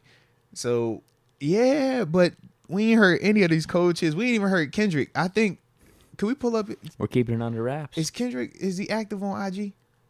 Instagram? Yeah. I'm like, maybe he's posting like his training. Like some people like post like training workouts. Like, let's see what type of workouts he's doing. Or maybe if he slimmed down a little bit. Mm-hmm. If he's looking lean, if he's looking like Rosie Nix, that's a telltale sign. If he's working on, catching the football, telltale sign. What do you think? Oh, he living life. He a rock star. Big chest, baby. Oh, all right. He playing the low key card. When you start seeing the family pics, it's the low key card. They got the little baby up there. I respect that, man. Respect that. Shout out to the pops in there, man. Let's go. But that's that. Stay away from me. No, don't put no fire on my name right now. You can't comment bad if it's a baby up here. I like that. I respect it. It's because he's training to be a fullback. Wants to keep it low. He's in the lab for the body transformation, bro. You can't show the body transformation early. Let me keep this present wrapped up, and then I'm gonna roll it out tomorrow afternoon. You know, for all the people. This actually tomorrow morning. I think they at 10. No. Practice at 11. Like 10:45, 11. Yeah. How about this one from the King Herc? It'll be Pickens versus JPJ. I feel like that's more training camp, right? Training camp, we're gonna get that. Training camp, Coach Tomlin that's gonna be the matchup every single day, bro. Really? I swear, absolutely. I think we throw Pat P on him once or twice too. No, Let's see if the old dog still got it. So check it out. So Pat P is definitely gonna do it, but the reason why it's gonna be more of the JPJ is because he has to make sure that is as ready as it's gonna be, and he knows what he has. Him through you know what I'm saying? Yeah. So he already knows what he has in Pickens. He knows Pickens as a star all written over him. So to get JPJ ready for that type of fire, I need you to go get that. I saw with Artie Burns. He literally, Artie, you're following AB around everything. I don't care. Like Joe Hayden would get reps. Joe Hayden would compete against him. But it was Artie Burns. This is who you practice against every day. And that's what we thought year one. We thought Artie was going to be the guy because of how well he played. How he responded, bro. And some of the moments were like, yo, you're a rookie. But because you've been having to compete against AB, now you're out here competing and you playing tough, even though you're not perfect, because he wasn't perfect. But think about his rookie year. We didn't feel like Artie was a bust coming out his rookie year. Oh, he put Artie Burns against AB his rookie year. His rookie year. That's what I'm trying to tell you. Yeah. I thought it was his second year. I was like, did AB, was he the one that shattered his confidence? No. No, but year one, that's what he would do. And we were just like, bro, this is dope. But that's what we were like, when it came back, we was like, yo, it's just wasn't the same. And we don't know why. We don't know what started to happen, but everybody could attest. Like, you look at Artie year one, you look at him year two. He had a great rookie year. Yeah, it went downhill.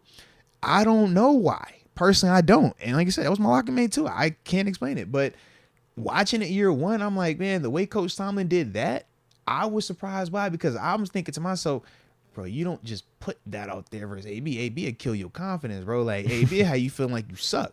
Like, I'm watching AB get after Joe Hayden in these practices, and I'm like, Joe, if we ain't know that you could shut down everybody else out here, we'd be looking at you a little sideways right now. But it's just like, we know that that's AB, so he's just different. But yeah, man, they putting Artie. It's like, yo, Artie, that's your guy. Every time it's a drill, and AB don't sit out of a drill. AB's in every single drill. AB the guy. You want to block? Okay, AB gonna maul your face off. All right, you want to run route? AB gonna route you up. All right, whatever you want to do, AB ready. So that was that thing. And if Artie would ever sit out, oh, everybody calling him out. Hey, bro, get up. No, get up. Nah, what you doing? Come on, he waiting on you. AB ain't done yet. Go ahead. Go get it. Yeah. But it helped him out. So I just think that for JPJ, it's going to be a similar combo. Pat P going to get his time in with Pickens to make sure that both of that, sharpening where it's supposed to. But you know what you got in Pat P. You know who Pat P is. Pease Jr., that's going to be the one. Corey has to get some opportunities, but it's going to be Pease Jr. That's going to be the one that they're going to be just right at the hip, man.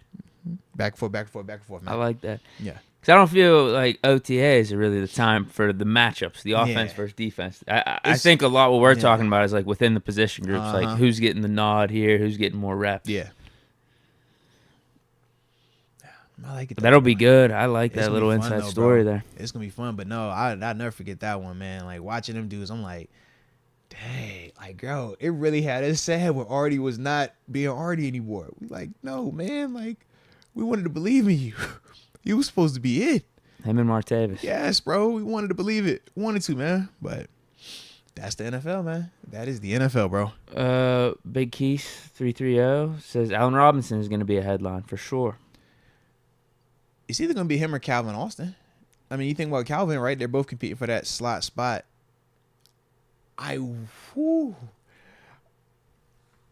This is good. Because I was like, yeah, I can see Allen Robinson, having the advantage. But Calvin's speed, that was the one thing that I do remember last year.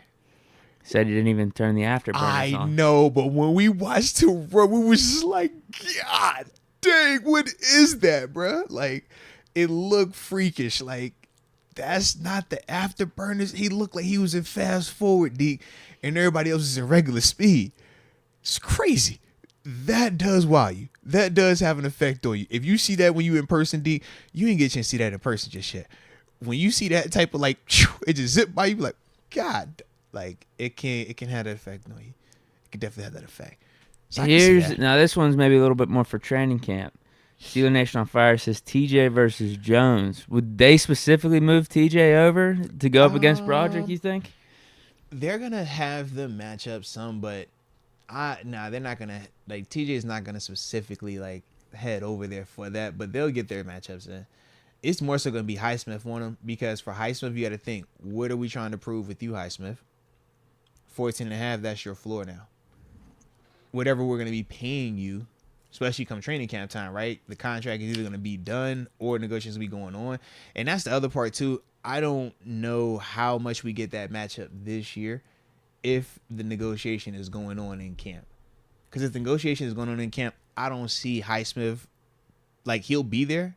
I don't see him doing the team stuff like that, though. The holding. Yeah. Like, it's we saw it with Minka, we saw it with TJ, we saw it with, Deontay didn't get that far, but I'm trying to think, Vince, he had a little situation, Al, like all these different dudes that have come through.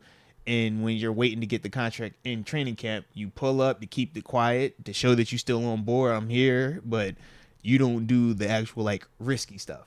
So that's the only thing with Highsmith. If they don't have that deal done prior to that, I don't see them just throwing him out there and that being the scenario. Now, if the deal is done before that, absolutely, you're going to get that.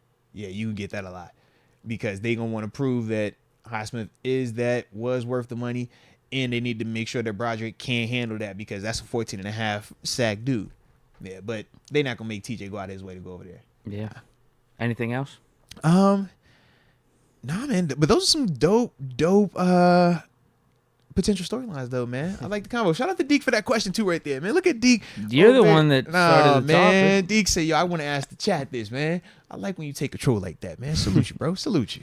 All right. Go back to the Supers? Yeah, man. Let's What time do we got to get out of here? Bro, I actually don't know. 11:30 right now. So listen, the reason why we had to go in the morning, we'll be fully transparent. My daughter has a orchestra concert today. She's in the band. She plays the flute. All right. Or she's in the orchestra. Excuse me, not the band. She's in the orchestra. But she has a concert at 2 o'clock. So got to be there for the concert, Dig. You understand that, right? But then my little man has a baseball game tonight as well. That starts at 6. So y'all do the math. Ain't going to be enough time to, progress and do what we want to do later. So that's why we had to do it in the morning. But with that being the case, I actually don't think I have anything on my schedule up until then. So outside of some research, I should be good. So we can make sure we tap in and get what we need to get done. We started at 10, so yeah, we're only at an hour and a half right now, right? So yeah, we still good. Yeah. All right. Whoa. Oh, you good? Whoa. I'm going to this one first. Oh, hey now. I'm going to this one first. Let's talk about it then. This is actually the most recent super chat that popped up. It caught my eye. I'm a little nervous. Should I be nervous? TV. Arizona blowing it with Isaiah Simmons like Miami did with Minka. Huh? Let's make that trade. What happened? I don't know. Is Isaiah Simmons on the block Wait a minute. Pull up the deets. Is that the move? Pull up the deets. Hey, I can get talked into that one. Pull up the deets.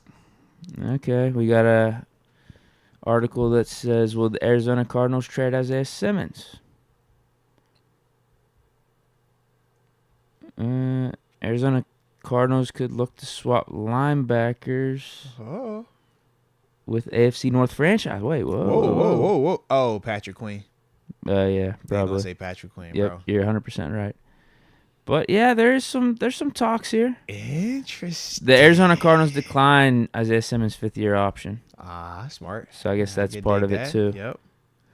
Low key, Isaiah Simmons trade has way more legs than Patrick Queen trade for us, bro.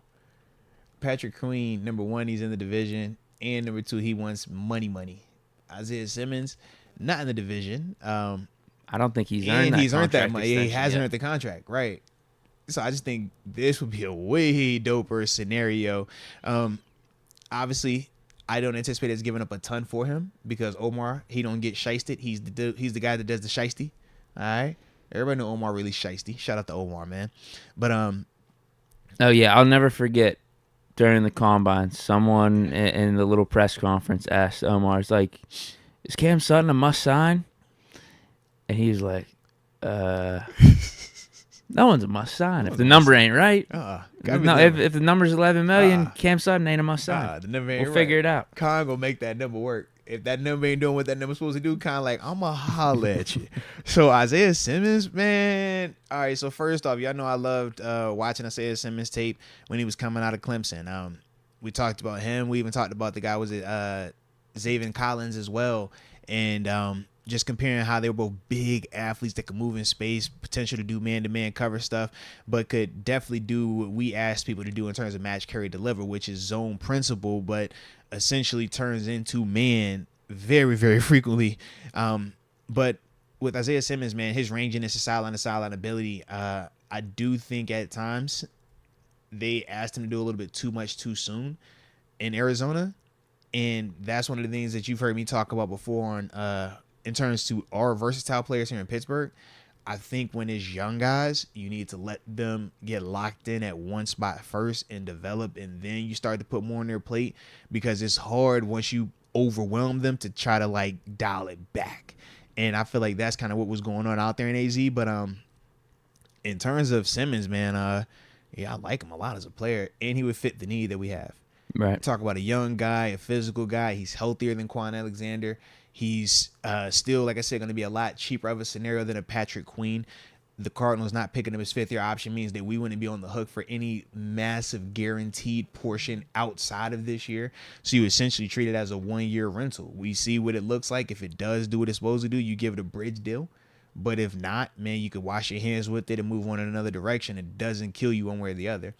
I think the big thing is just what the ask is. If Arizona thinks that they could get a better deal from Baltimore, because for Baltimore, they could be looking at it a little enticing as well. Yeah, you're going to lose production in terms of going from Patrick Queen, who's, to me, just a better player at this stage right now, than Simmons, who still has a lot more. I think his upside is a little bit better. But to me, I just think that if you're Baltimore, you might be saying to yourself, instead of trying to pay Patrick 80, 70, or 60, let me move him with a pick, bring in Isaiah Simmons, and then we'll just roll like that. I already got, Roquan here, who's my guy, and we make it work like this, just a cheaper replacement. So, with all this linebacker talk, we got some news here, some breaking news. All right, what we got, man? Steeler Nation on Fire says Steelers made multiple roster moves today, signing linebacker Toby Ndukwe. Okay. Have you ever heard of him? I have not. I'll check Never him out, heard though. of him. Yeah. He's not the guy we wanted to sign. You picked the wrong guy. Sorry. That guy's name's not Quan Alexander. Sorry. Why you got his name's not Reuben like Foster, that, bro? Shout out to Reuben. We're gonna talk about him too, man, because I did get a chance to watch him play. But we still have more roster spots because we're releasing Tay Crowder. We talked and about Meke Egbule. Yeah, it's another one. And this one's a tough casualty, Master Teague. Shout out to Master T. Master T been hanging on for a while, bro. So this is lose 3, add 1. So we got room. 2 roster spots, or is there 3? Did we have one going into this? I thought we had one remaining. We should have had one remaining. Now is it 3 total? We have 3 total roster spots? Yeah. Yeah, like I said, man, shout out to Master Teague, man. He's been hanging around for a little while here, man. We remember when we brought him in. Was that in like training camp randomly, man? But yeah, I get that one. Tay Crowder, I'm not surprised by it. And Ndukwe is not a linebacker. He's a defensive lineman. Pull him up, though. I thought he was still like, how much he weighs? 6'3", 250. Yeah, they was putting him at outside, bro. Okay. Yeah, I was like, he's definitely that's outside dude. Edge rusher. I was thinking just linebacker though. I'm thinking inside linebacker. Oh, I got what you said. I was like, no, he was outside dude. I was like, no, I'm pretty sure he's like 6'3", 250, right? Out of SMU. Yeah, that's not. Yeah. Tay Crowder though, he was a little bit intriguing just because we had talked about him recently because the athleticism, obviously being a former guy that had produced in this league with the Giants. But if they are really, moving a different direction or they feel good about Mark Robinson and company right now, then, yeah, Tay Crowder does become a little bit more expendable. Man, y'all got me excited about this day on Isaiah Simmons. Now I'm over here like, can we forget about this like, news. I don't even care about this right now. Like, I want this Isaiah Simmons thing to pop off, bro. Like, and because we got a dude in Omar Khan that has been showing a tendency to go and make stuff happen like this. So now I'm like, can I hope for this? Can I want this? Even today, randomly, releasing Tay Crowder and a couple of these other guys. Omar's been keeping it popping this offseason. Like, he's not wasting time, bro. It's like, all right, y'all are good players, but I need something different. Like, I need more. I like it, bro. Because Tay is a good player, man. So I guess this Toby dude, yeah, he's just edge rush depth for us. Compete with like Roche, Herbig. Who else do we got? What we got? Give me some info on him, man. Where was he at? He's at it said SMU, but also said San Diego. No, not San Diego State. Sam Houston State. Sam Houston. Okay, shout out to Sam Houston, man. The little FCS action, baby. I'm not seeing much from him here in terms of production. Like nothing. You see that half a sack, 33 total tackles. That's not good. I did see that. Maybe he's a late bloomer. Although he was in college from 2018 to 2022, so 5 years. I don't know. I don't know what his deal is.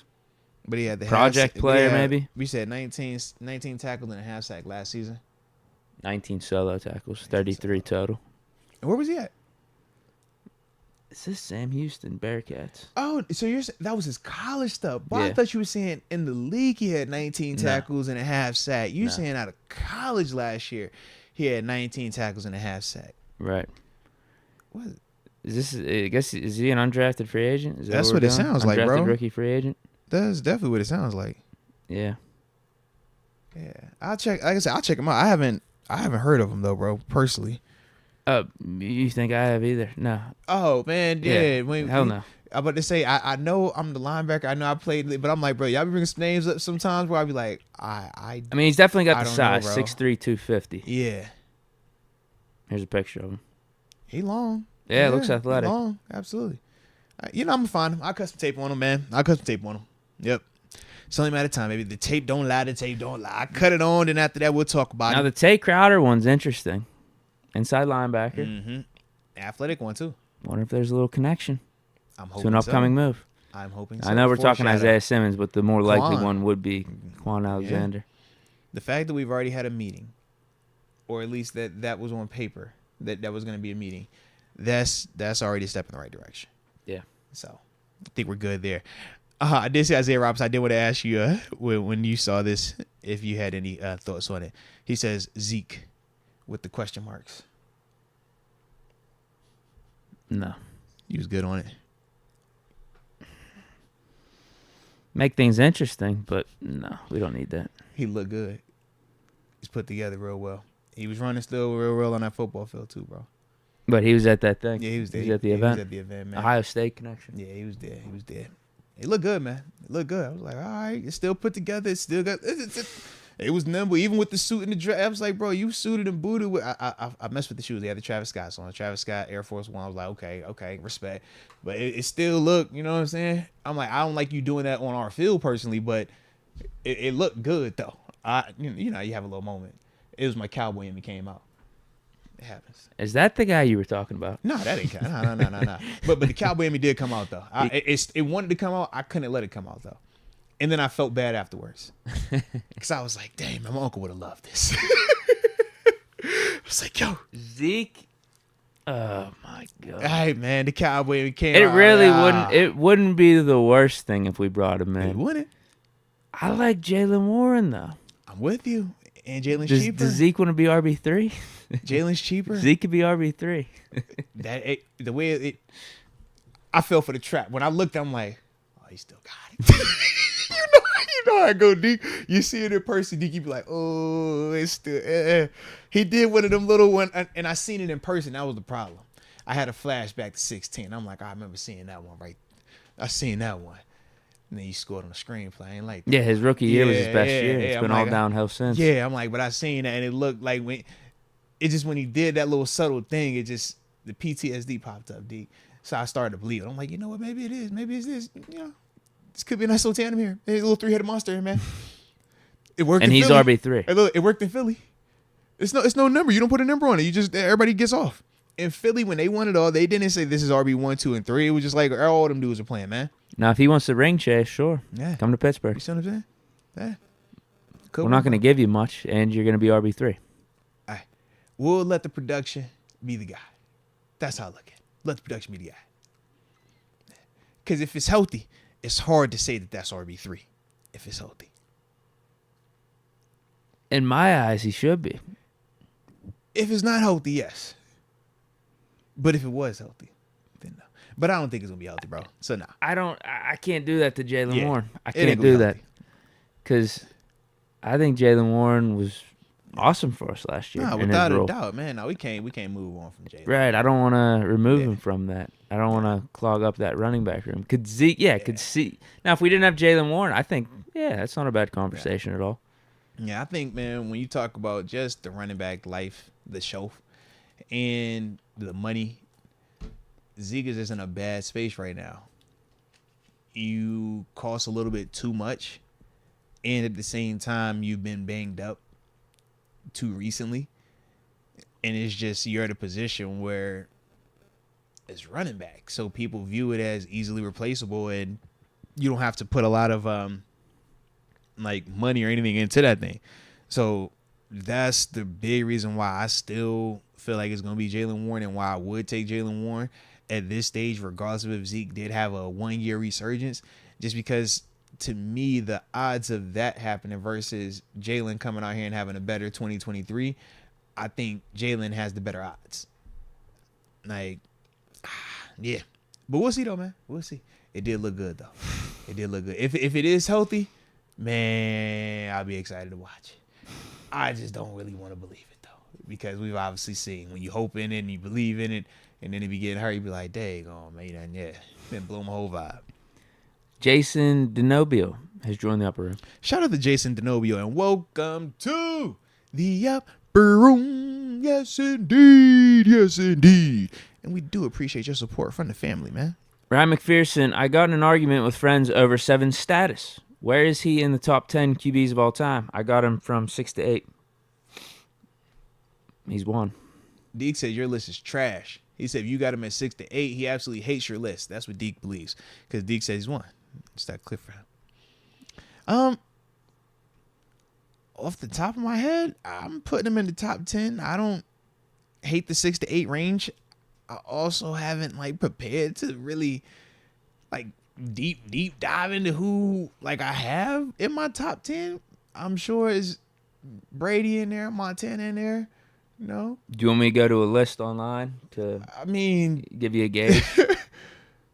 Off the top, nah, I'm good, because it's one of them on the spot things. I ain't trying to do it on the spot. I just have him in my top 10. I'll leave it at that. He's in my top 10. Yeah. Big Noriega Bayless, what you think of inside linebacker? Oh, yeah. How do you pronounce this dude's last name? Chase on. Yeah. And he come out of LSU. LSU. He was out when all three of them dudes, because he was the one that went. That new dude from LSU is going to be the guy. I forget what. I think he was number 40. Dude was flying all over the place in that Alabama game. Yeah, but he's going to be the next one. But what's going on with Chase on? I don't know. Or Case on, excuse me. Yeah, let's see what's going on with the guy. Is there a trade? I was about to say, because I thought he was still him? on the roster. Yeah. Okay. Yeah, there's way more buzz with this than anything. Isaiah Simmons. Jaguars linebacker. How do you say his first name? It's like K. Levon, right? Clavon? Yeah. Clavon. Like Clavon Chason. Yeah. It's Jaguars linebacker Clavon Chason on the trade block. Report: Clavon Chason could be reclamation project trade target. Oh, this one's a Steelers one. Should the Steelers trade for Clavon Chason? What's the money talk about, man? Let's see. What's his number right now, man? What we got? Well, first round pick. I know. I would say how much? And that was recently. That was like two years ago, right? So we wouldn't be on the hook for that much, I don't think, over the next even couple years. And we would have to decide on 5th year option. Right. Played in 9 games last season. Well, no, I guess you're getting up to that kind of 5th year option point. Yeah. This will be his 4th year. Did they decline it? They must have declined it. Because 2023 is the last year on his deal. That's what Spotrack's saying. Yeah. You seeing anything on 5th year option? I don't. Because they would have had to decide. Yeah, everybody said they had to have decided already. Yeah. May 1st, they declined it. Well, that's why he's being talked about as a trade target then. That, and when you look at the production, that was the thing that I had looked at. Have you peeped the production? Hasn't been good. It's been a little underwhelming. Yeah. Yeah. You'll see what I'm referring to. Yeah, it really hasn't done anything. Correct. In any capacity, whether you're talking about as a traditional off-ball linebacker or as a blitzing linebacker. Well, I was going to say, yeah. Any capacity, man. It looks like he's marked as different types of linebackers here. Because they'll move him around a little bit in the sense of like how they utilize him in the defense, but the production hasn't been there like that. That's a little different though, man. Because he was talked about big time coming out though, man. I mean, if we're doing that, we're bumping him inside. He's inside, right? Yeah. I'll play him inside because I think he's athletic and the size is there too. Wouldn't be asked to do the crazy like heavy lifting of being the like captain or the main guy of the defense because you got the Cole Holcomb. I think he's more of like the quarterback of it, but he would be the athlete right here, man. The guy that I need to run around with these cats and be the space player. Yeah, I don't see anything wrong with making a trade if it's cheap. That got to be super cheap though. 7th round pick or something? Yeah, that would 7th. Yeah. Maybe cash considerations. Seriously, dude. Let me because I want to see. They would have to take on his contract or a good portion of it too.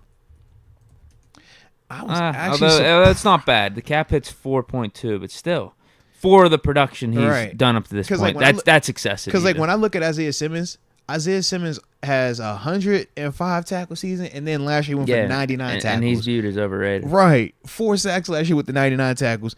This dude gives you picks. Like, he got stats across the board in terms of production, whereas, like you said, with Caleb Vaughn, I don't see that. And it's not like this past year, he obviously didn't play the whole time. He played 9 games, but them first 2 seasons, he's playing 16 and 15 games, starting 8, starting 3, respectively.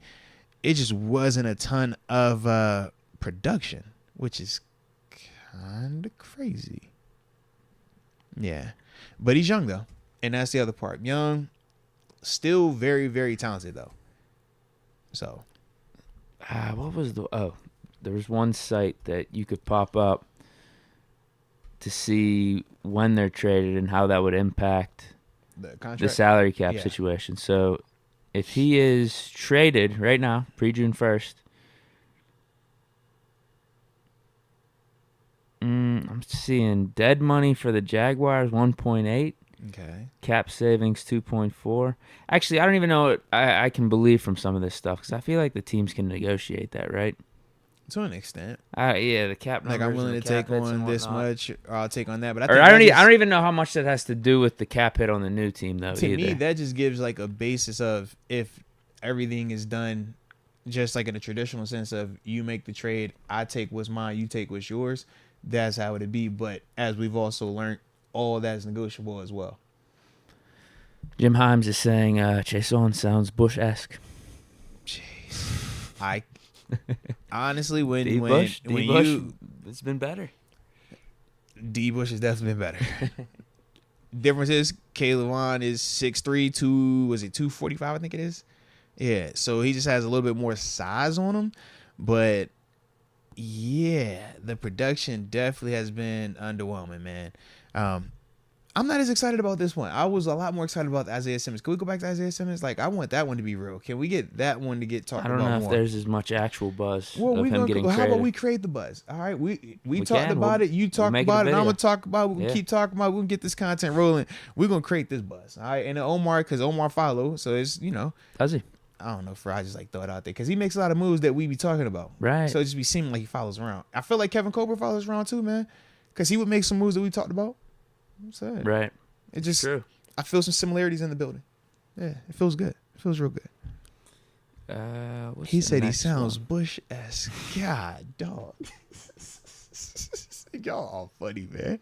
I think the next one is Ryan McPherson, because we already talked about Juice Fam TV's one because he brought up Isaiah Simmons. Yeah.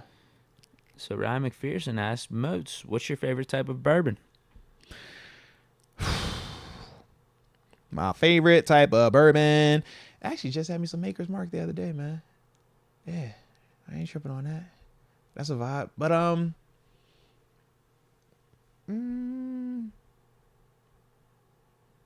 like my Jim Beam. I probably go with that for right now. Yeah, like my gym. For me, man, I've been heavy on my plant based, so I haven't hydrated as often or as frequently. In fact, yeah, like I said, the Maker's Mark was what I had last night because I was Saturday because I was at the event. But shoot, prior to that, I think last time I had was when we was drinking it for the draft. Yeah, yeah. And then me and my homie who's in town, we ended up cracking a load of the Crown, you know. But other than that, nice. Yeah, other than that though, man, I stay plant based, man. Yeah, just less calories. I like to keep calories off. Yeah, I got you. Yeah. Van Bradford, do you guys think there's a sense of urgency to get a playoff win inside the organization? Oh, 100%. They feel the pressure. They hear, you know, how people have talked about it, but more importantly, they aren't a mediocre organization.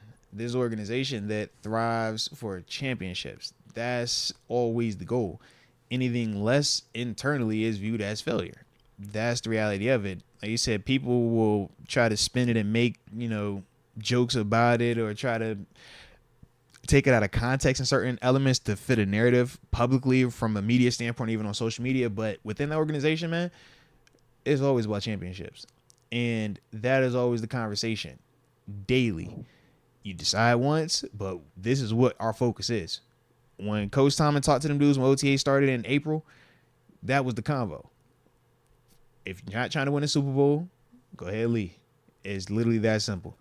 We all in here for one reason only. We're not going to talk about this and keep this out. Oh, now we're really pissed off. Now we're really going to try. No. We decide day one. And that's the energy, man. So, yeah, for a fact, man, them dudes definitely, you know, trying to win one and they want to do it right now, man, because it's been too long. Like we said, the last time they won a playoff game was when I was out there. And that's definitely a long time ago, Deke, because I'm getting old now, bro. I'm getting old. All right. It's too long ago. It's way too long ago. All right. So we definitely need it. But since we got everybody turning over new leaves, this the year, bro. It's the year. It's the year. Ryan McPherson says Johnny Walker Rye. Ooh. Shout out to the Johnny Walker. I likes it. Or Jameson. Okay. I'm not a big Jameson guy personally. You like Jameson? I'll drink it. You give me a shot of it, I'll drink it. Like I feel like I'll drink pretty much anything. Oh man, I'll drink anything, but I'm not a fan of it personally. Yeah, scarred from that one. Scarred from some Jameson. We had a huge ass bottle. It's one of those like you set up on a rig and like you have to like tilt it over. Of Jameson. Yeah, it was like a week-long vacation. It wasn't senior trip. I think it was like our first year after college. Like a bunch of us. Yeah. We got like a house. I think it was down in Virginia Beach actually. Yeah. Yeah, and that was the drink of choice. Just for the week. Yeah, you just had it there, and we finished it out. Yeah. It was brutal, that's I'm brutal. good on that one, man. I think that Jameson had me sleeping out on the back deck that night. One night at least. Yeah. Oh man, yeah, like taking you know, there was a community lemonade in there. I mean, I just took that straight from the fridge. Wow. Walked out on the back deck, chugged as much as I could, and just, you know, passed out. That's I wake up. I don't know if I had a shirt on. I'm sleeping on the back deck. There's no pillow out there or anything, like wood. Yo, just out of there, bro. Have you tried the was it Buffalo Trace? I saw I think D.D. Smalls brought that up, but I know me and my mans, we've tried that a couple times. We like that. It's another like bourbon, man, but really good, smooth.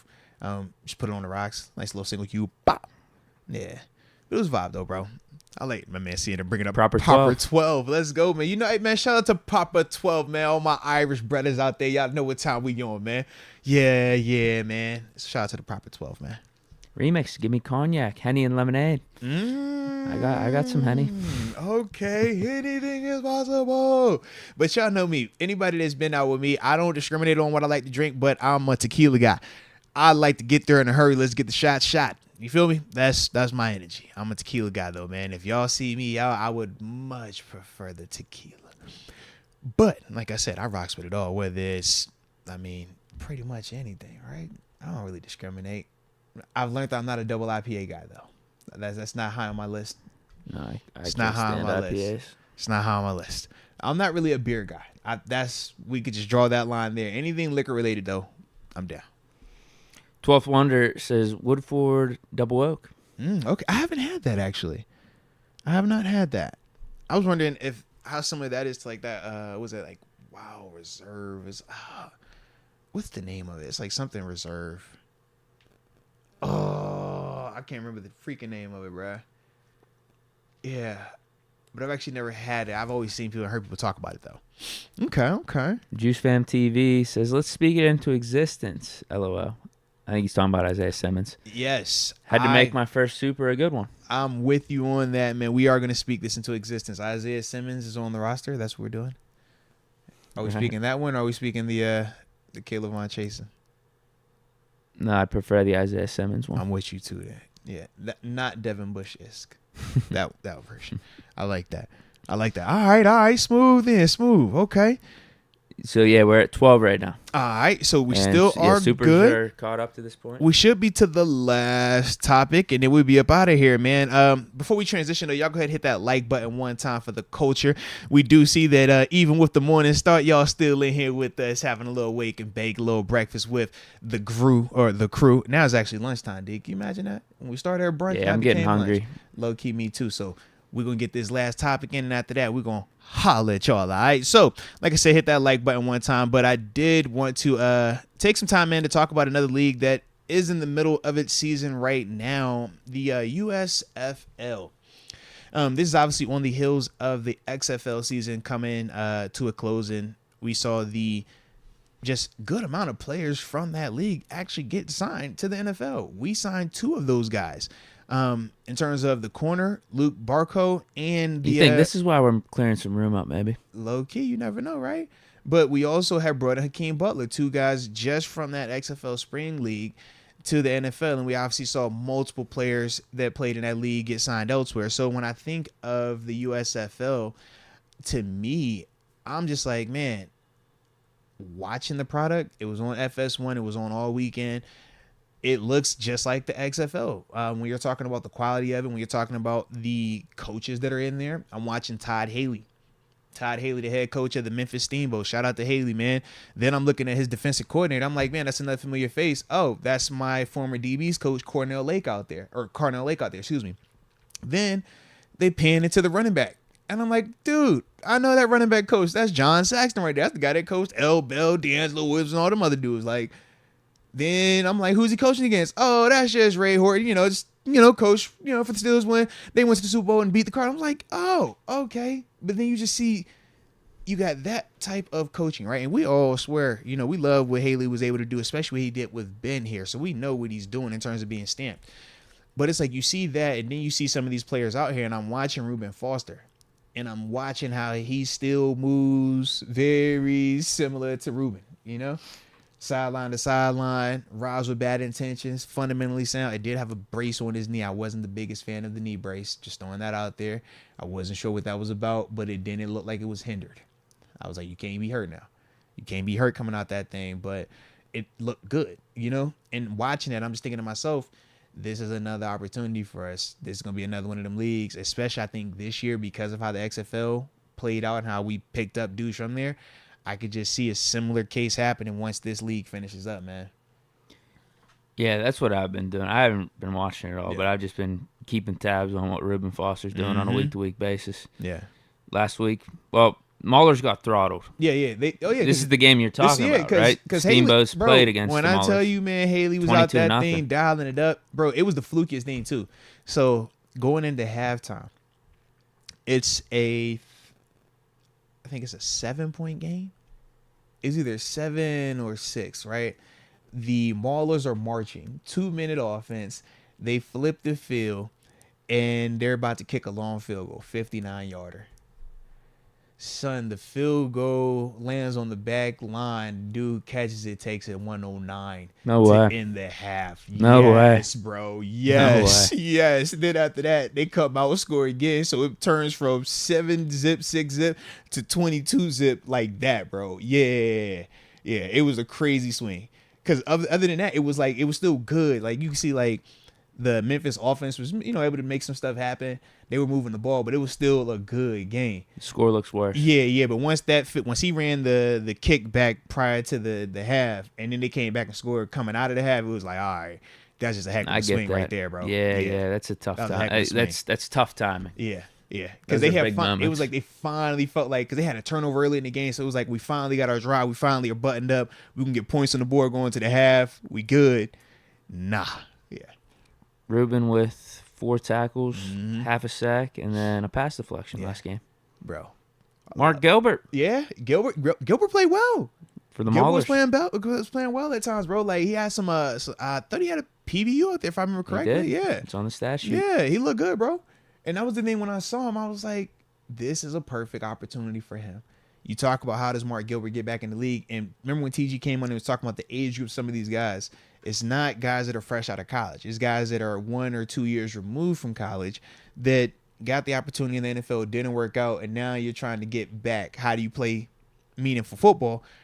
The USFL, the XFL, those are those things. But Mark definitely looked like he belonged. You watch him, it's like I could see him getting a call to come back somewhere because of what it looked like out there, and because I'm watching it versus legitimate talent right now, or at least for what we're comparing it or evaluating it against. It is still pro level competition. So yeah, man, I was definitely liking it though. How you feel about these quarterbacks compared to the XFL? Worse, better? TBD. I need a little more time. Because like I said, the way that thing kind of like happened, because if I remember correctly, they were saying that the Maulers had switched quarterbacks. I feel like the Maulers had like switched quarterbacks. I saw that two guys played, yeah. So I'm just like, remember when I tell you when I first started watching the XFL, and the first game I watched, they used 4 quarterbacks in the game. It was kind of shocking. So I don't know if that's like consistently gonna be the thing. So give me some time on that quarterback, boy. Give me some time. But I definitely like the defense though. I like how the dudes was flying around. I did like that. And I thought it was still, like I said, just a good brand of football. It didn't look cheap. It didn't look like the dudes weren't actually good players. It looked as if that was just a development league, a feeder league to the pros. Like these guys are better than college, but they're not NFL just yet. It had that feel to it. Cool. Yeah, I definitely liked it though, man. So there's some hope with The it. timing will be interesting. Yeah. If the Steelers do pick up some of these. So when's the They're season kinda officially screwed, over? though. That's what I wanted to ask, because XFL is finished in time for OTAs. That's a way better opportunity if you're leaving out of the XFL and not can hop right into the spring league. But USFL, Oh my, July 1st. that kills your off season. But now you're ready for training camp. Yeah. That's tough though. It's a couple reasons. You're going season to season. Think about it. You're in a season right now. You're banging, you're tackling, you're playing games. And now you can go to training camp. You don't get a lot of time to recover. Whereas at least for XFL, they're banging, but now their pads off. They're still not going to get a break. It's going to be a year of football for them. But they at least get to take the pads off right now. That can be definitely a little bit of challenge for those USFL guys that are going to get that chance in the for like training camp and stuff. But that's interesting though, man. It's interesting.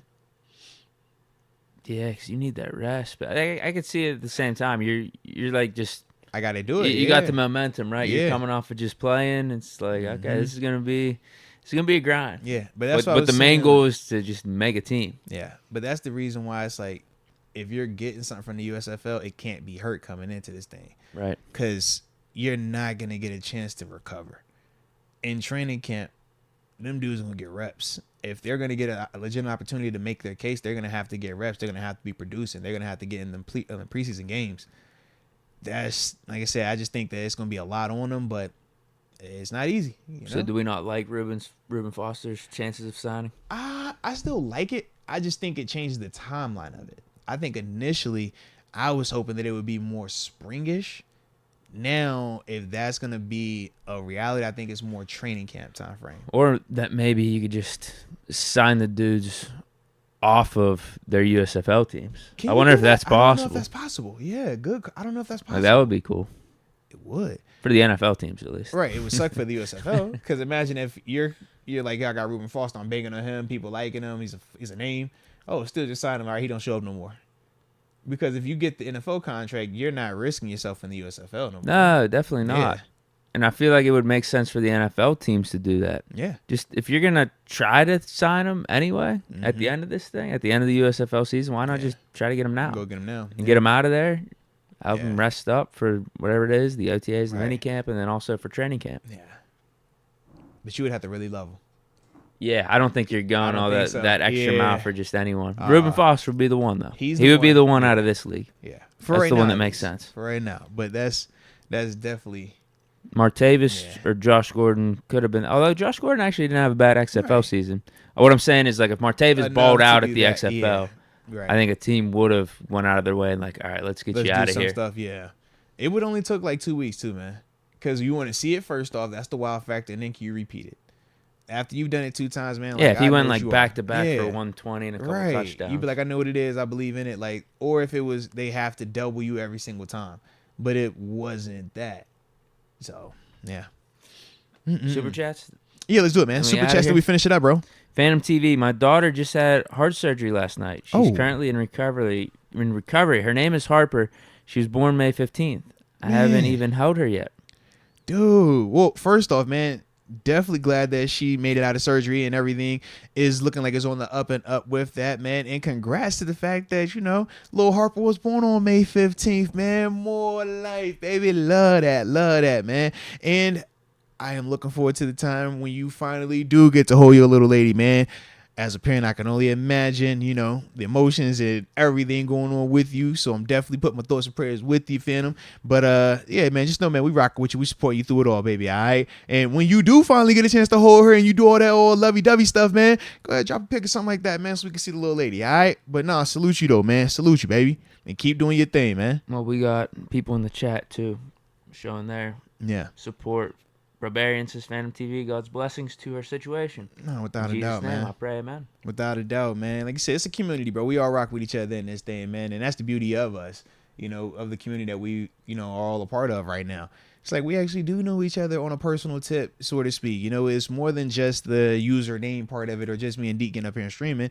Like, we do got a little bit of a connection and stuff. So, like I said, man, we definitely thinking about you, though, man. But salute the fact that little lady is here, though, man. Let's go. Mike Hood also says prayers to Phantom TV.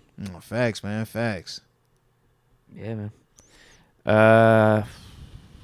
We also got, 12th Wonder.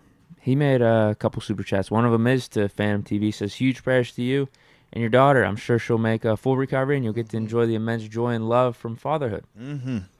Ain't nothing like that fatherhood, baby. Then he also drops a little alcohol suggestion. Terramana Blanco. Throw it in some club soda with a lime. Okay. Are you a club soda guy? Club soda. Yeah, that's just like water, right? Yeah, water. Like, so it's like carbonated water or something. Right. Yeah. Yeah, I've been trying to drink a little healthier, so I've had a couple of those. Yeah. Is it carbonated water? Do they just call it carbonated water? Or I don't know. It's club. Or do they call carbonated water club soda? I don't know. Or does he call club soda like? I don't know. Or does he? If it's just carbonated water, then I'm fine with it. I don't care. Right. Yeah, but that's interesting. I have never had the Terramana Blanco. Nah. In fact, man, sometimes I get bougie when I go out to drink. I like to drink like all my famous people stuff. So I'm big on like Ciroc. I'm big on like Douce. I like that type of stuff. Ciroc's good. Yeah, cause like support the culture. I'm like, okay, Diddy over here. I got Hove over here. I'm trying to think Lobos. I'd be like, all right, man, that's Lil Bron. Let me chop some of that up. All right. What's that? I'm gonna tap. It's one of his little tequilas. Oh, it's tequila? Yeah, and then I'm also going to tap into the Casamigos just because I rocks with the Casamigos, you know what I'm saying? Yeah. Yeah, that's good. Yeah. So is Lobos good? It's cool. It's cool. Like, I like Casamigos. Sure. You know what I'm saying? It's like, is it good? Yeah, but it ain't better than Casamigos to me, personally. Like, I'm a Casamigos guy. Yeah. Gotcha. It's for the support of Braun, though, huh? Yeah, absolutely. I support my people. Like, if I like you, I'm gonna support you across the board, bro. Yep, that's me. Yep. Christian Matthias, Moats, why did you retire? You can play now in the XFL. Trust me, man. It was never I didn't feel like I could play. That was never the issue. Honestly, I feel like if I wanted to play today, I could still play. It's just, man, I love where I'm at, man. I love being able to be around my family. I love not having to make the sacrifice that I had to make when I played. And that's the other part, man. I really just started to not want to commit to the grind part. And that was the one thing I was like, I told myself like that was going to be when I knew it was time to go. Yeah, you can hang on and do the let's bounce around for the next, 3 to 4 years. turn your 9 years into 13, and your 3 T's turn into 5 T's on your Pro Football Reference. Yeah, you could have done that, and yeah, I could have done that. I just didn't want to do that. And I was like, I'm cool on this, man. Like, I've lived my dream. I got the 9 years in. I was able to stay at 2 places for a long time. Things that most people don't do. And then doing it out of the 6th round. So, yeah, man, it wasn't I just need to go play still. Nah, man. It was I felt good. I felt like it was time for me. That's all. But, yeah, man, that XFL, though, yeah, I was joking with my little man because, you know, when I work out and me and him be training, he'll be looking at the guys. I'm like, yeah, so, you know, we could if we wanted to. We definitely could. We could do it. The shuffle still fit. Hey, the way these hips still work, Deke. I was over here showing him how to turn that corner at 3. He was like, okay, Pops, I peeps it. It's like, yeah, you know, fighting weight, man. I hopped on the scale the other day. I was 238, Deke. You feel me? It's there if we need it. But we don't need it. I'm enjoying dad life. I was enjoying the fact that I got to, you know, watch my little one go to prom the other day. I ain't have to be over here like, man, I got to go work out. I got to get ready for practice. Or, you know, let me get my mind right. Yeah.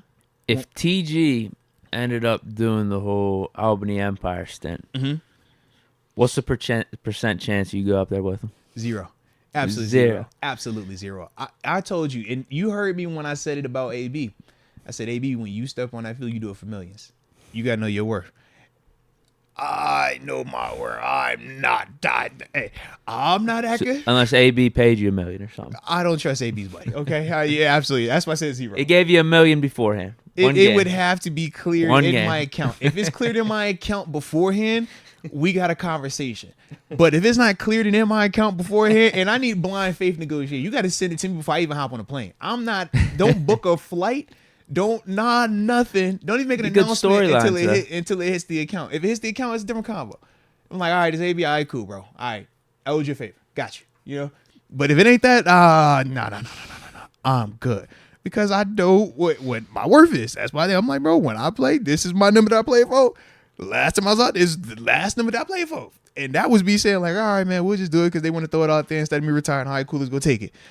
I can't go for less than that, man. Can't do it. So, yeah, 0 chance, man. I'm going to sit here and I'm going to just talk on this channel and have fun with you, have fun with the fam, and wear cool clothes and never feel hurt. You know how good it feels, Deke, when I wake up in the morning, Deke? I wake up, I'm just like, I give myself that stretch that morning yawn, you know, and I go look at myself in the mirror, Deke, and everything is good because it ain't like, oh, my shoulder hurt. I used to look in the mirror, Deke, and pick and choose which bruise that I want to, like, feel sorry for that day. Like, dang, is it the shoulder one? Is it this pinky over here? Dude, the way this turf toe feel right now, or is it the Achilles? Like, you think about all that. Now when I wake up, it's just the residual. It's like, yeah, this still hurts, but this is like 10-year-old hurt. This is like 5-year-old hurt. It isn't like it just happened yesterday and I got to go do it again today hurt. Night and day. So, yeah, I'm good. Is there a way to continue to get those feelings better?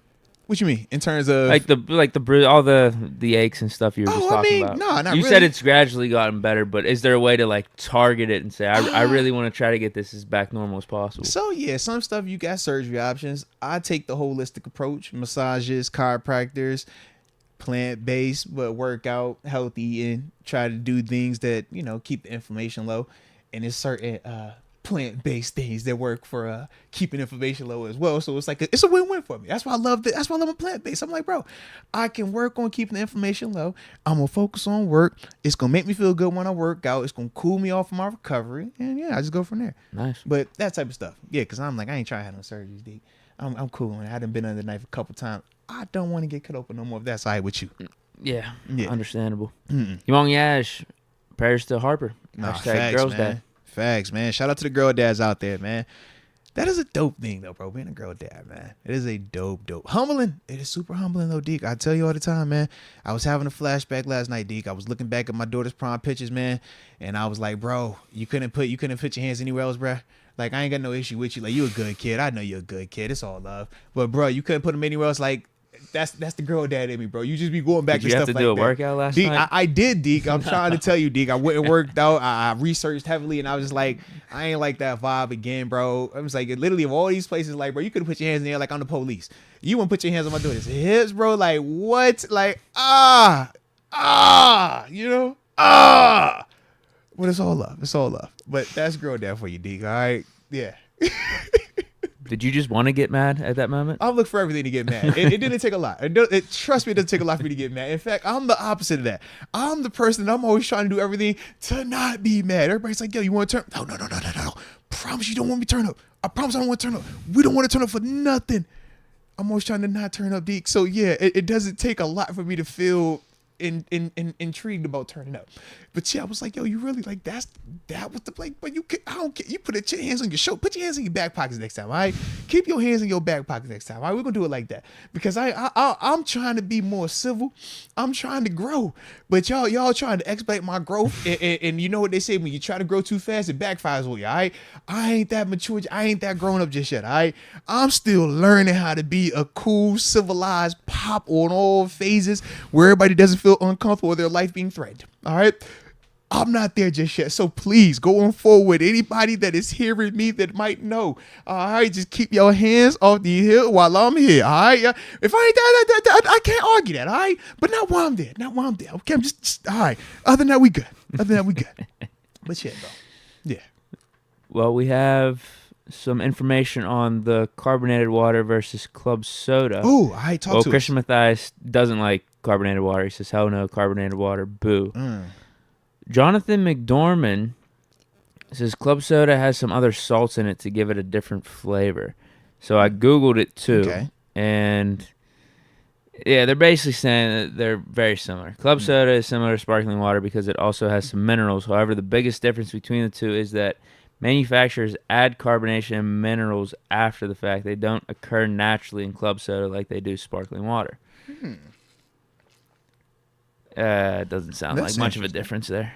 Sounds so like one's processed and one's artificial carbonation and artificial minerals are thrown into club soda. But it's still the same finished product.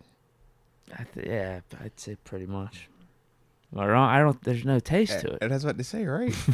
It just sound like one's artificial and one's organic. Maybe do you call it organic or do you just say like natural? But it tastes. It's the exact same thing in theory, right? Yeah, pretty much. I'm with you, bro. Ryan McPherson, Deke, drink recommendations at Heinz Field. I used to drink a lot of a certain beer down there. I used to drink a lot of that. That was my go-to when I'd go up. You want to talk about your beer, man? What's your favorite drink of choice, man? I used to drink a lot of Bud Light. Bud Light on draft, man. At the spot. Yeah. Bud Light on draft. What changed for you, man? Huh? What changed for you, bro?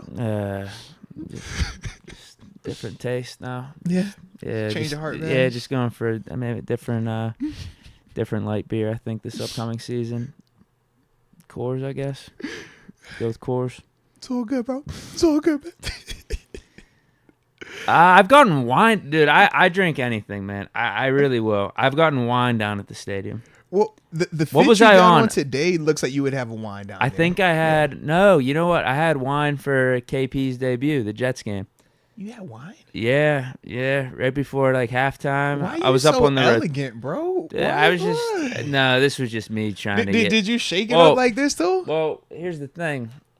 There was no one in the wine line. It's like tucked away. Never anyone buying. Yeah, I don't. It's like tucked away at the rotunda, and I got to the game. I was like, I'm trying to get a little messed up here. Yeah. Let me grab these wines. I could dig that. And then I met with Dom. Yeah, at halftime down at the scoreboard. He's like, "Let me buy you beer." I think I because I remember seeing the vid afterwards. I don't think I actually did get Bud Light. I actually might have got Coors Light that time.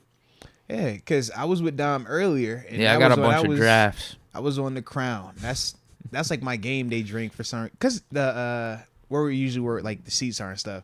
Yeah, that Crown is my thing. But yeah, dude, you versatile with it, and that doesn't even count for the claws you used to pop off claws, too, man. I mean, you versatile. I'll get mixed drinks too. Yeah. I drink anything pretty much outside IPAs.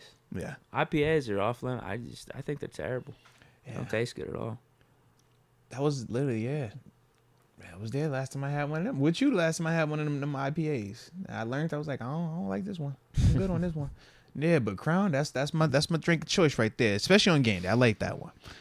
Shout out though. Shout out to Ryan McPherson. He's asking for recommendations. Give him recommendations. I don't have any. I just drink stuff. Yeah, just drink anything. Well, drink anything or drink Crown and ginger. That's, like I said, it's a very nice game day touch. I think that they do a good job of pouring it. It's not too much Crown. It's not too much ginger. The balance is perfect. All right, so that's what I recommend. But yeah, other than that, I don't know if maybe he's asking there's specific drinks down at Acrisure or Heinz Field. Like, do they have like any like cool Steeler drink names? Maybe? Yeah, I don't think. Yeah, like let me get the Pittsburgher. Yeah, it's like tequila and wild turkey or something. I don't know. Yeah. Hey, bro. Just drink stuff. I don't know. Hey, why Marine Misk says IPA is like drinking a steak? Hey, yo, I could get that, bro. It's rough. Is that That's like a rough compliment? Thing. No, that is not. Like no, the IPA is the steak of drinks. I feel like it's like if I'm trying to drink a steak, how horrible that would feel, bro. I think of it like that, bro. Like you would not want to do that. That would be a miserable ordeal, man. Shout out to the Duce. I see you ride, Dollar. The Duce would do it, bro. I tell you, that's when I'm feeling bougie. I want to represent Hove. I go with the Duce. And it's like a cool little bottle, too. Yeah. Yumong Yash. Deke Moats, you going to see the Steelers in Vegas. See ya if you do go. Hashtag Steeler Nation. Hashtag 11-6 prediction. Okay. I like the 11-6. We ain't tripping on that. We're not tripping on that at all. Low key, I feel like that might have been because I was doing this exercise on the radio show, and it was like, all right, man, if you had to pick and I think it did flirt with like around 11-6. I could see that. Did you do my 50-50 thing? No, I think I was literally just like gut feeling like as soon as you asked me, like I'm not gonna spend longer than like 5 seconds on it. And it was just like first thing that came to my mind. And you got to 11-6. I swear, yeah, I got to 11-6, bro. I think that's your best record prediction, yeah. Low key, yeah. But literally, that's how I did it. It was like, don't overthink it. I'm not going, all right, match up this and that. It was like, all right, this was that team. This was that team. All right, I'll probably go that one. This was that team. And yeah, that's what it was. So I was like 11-6 like that. I like it, man. I feel like that's good because it's not, I couldn't allow like me to overthink. I couldn't allow like my bias to come in here. I couldn't allow my fandom for other places to come in. It was just in the moment. First thing, because typically, you know how I go. When you first think of a matchup, like that's the first, like, oh. So I was like, I'm gonna go with that one, man. And in terms of the Vegas one, still in the works. I told you, man, my father-in-law is planning to pull up to that one, man. So we trying to do something and we link up with him, man. So yeah, definitely looking into that potentially. So yeah, man. Other than that though, all good. Well, my record's 17-0. I can't go off. I'm 17-0 guy. Yeah, you listen. I'm 17-0. I'm 17-0 in my heart. I just have to do different things to change my answers because I can't keep telling everybody 17-0. So it's like, all right, let me try a different exercise. So I did that exercise with the 5-second rule. I got 5 seconds to decide, or not even 5 seconds, 3 seconds to decide. You know, I say the name, all right, process, boom, got to give your name back. All right, that's one way to do it. You got the handicap method where it's like, all right, I like this is my formula. We're gonna do these. I like my formula, man. All right, if I think it's a 50-50, then I'm gonna divide those by 2. Like, I like that. I'm like, all right. So I'm not predicting a lot. I'm not going to. I believe in this team. Like, why would I on a game-by-game basis? Because I probably won't do it as the season goes on. All I'm saying, as an alumni, I've never walked into a game feeling like I was gonna lose. That's I mean, that's how I feel. But like, you understand, it's the NFL. Right. Stuff happens. So that's why I got my whole formula. Your formula, yeah. But Bleacher Report couldn't do my formula, so we got 17-0. I like it though, man. I like it, man. I like it. 17-0. Yeah. Is that it then?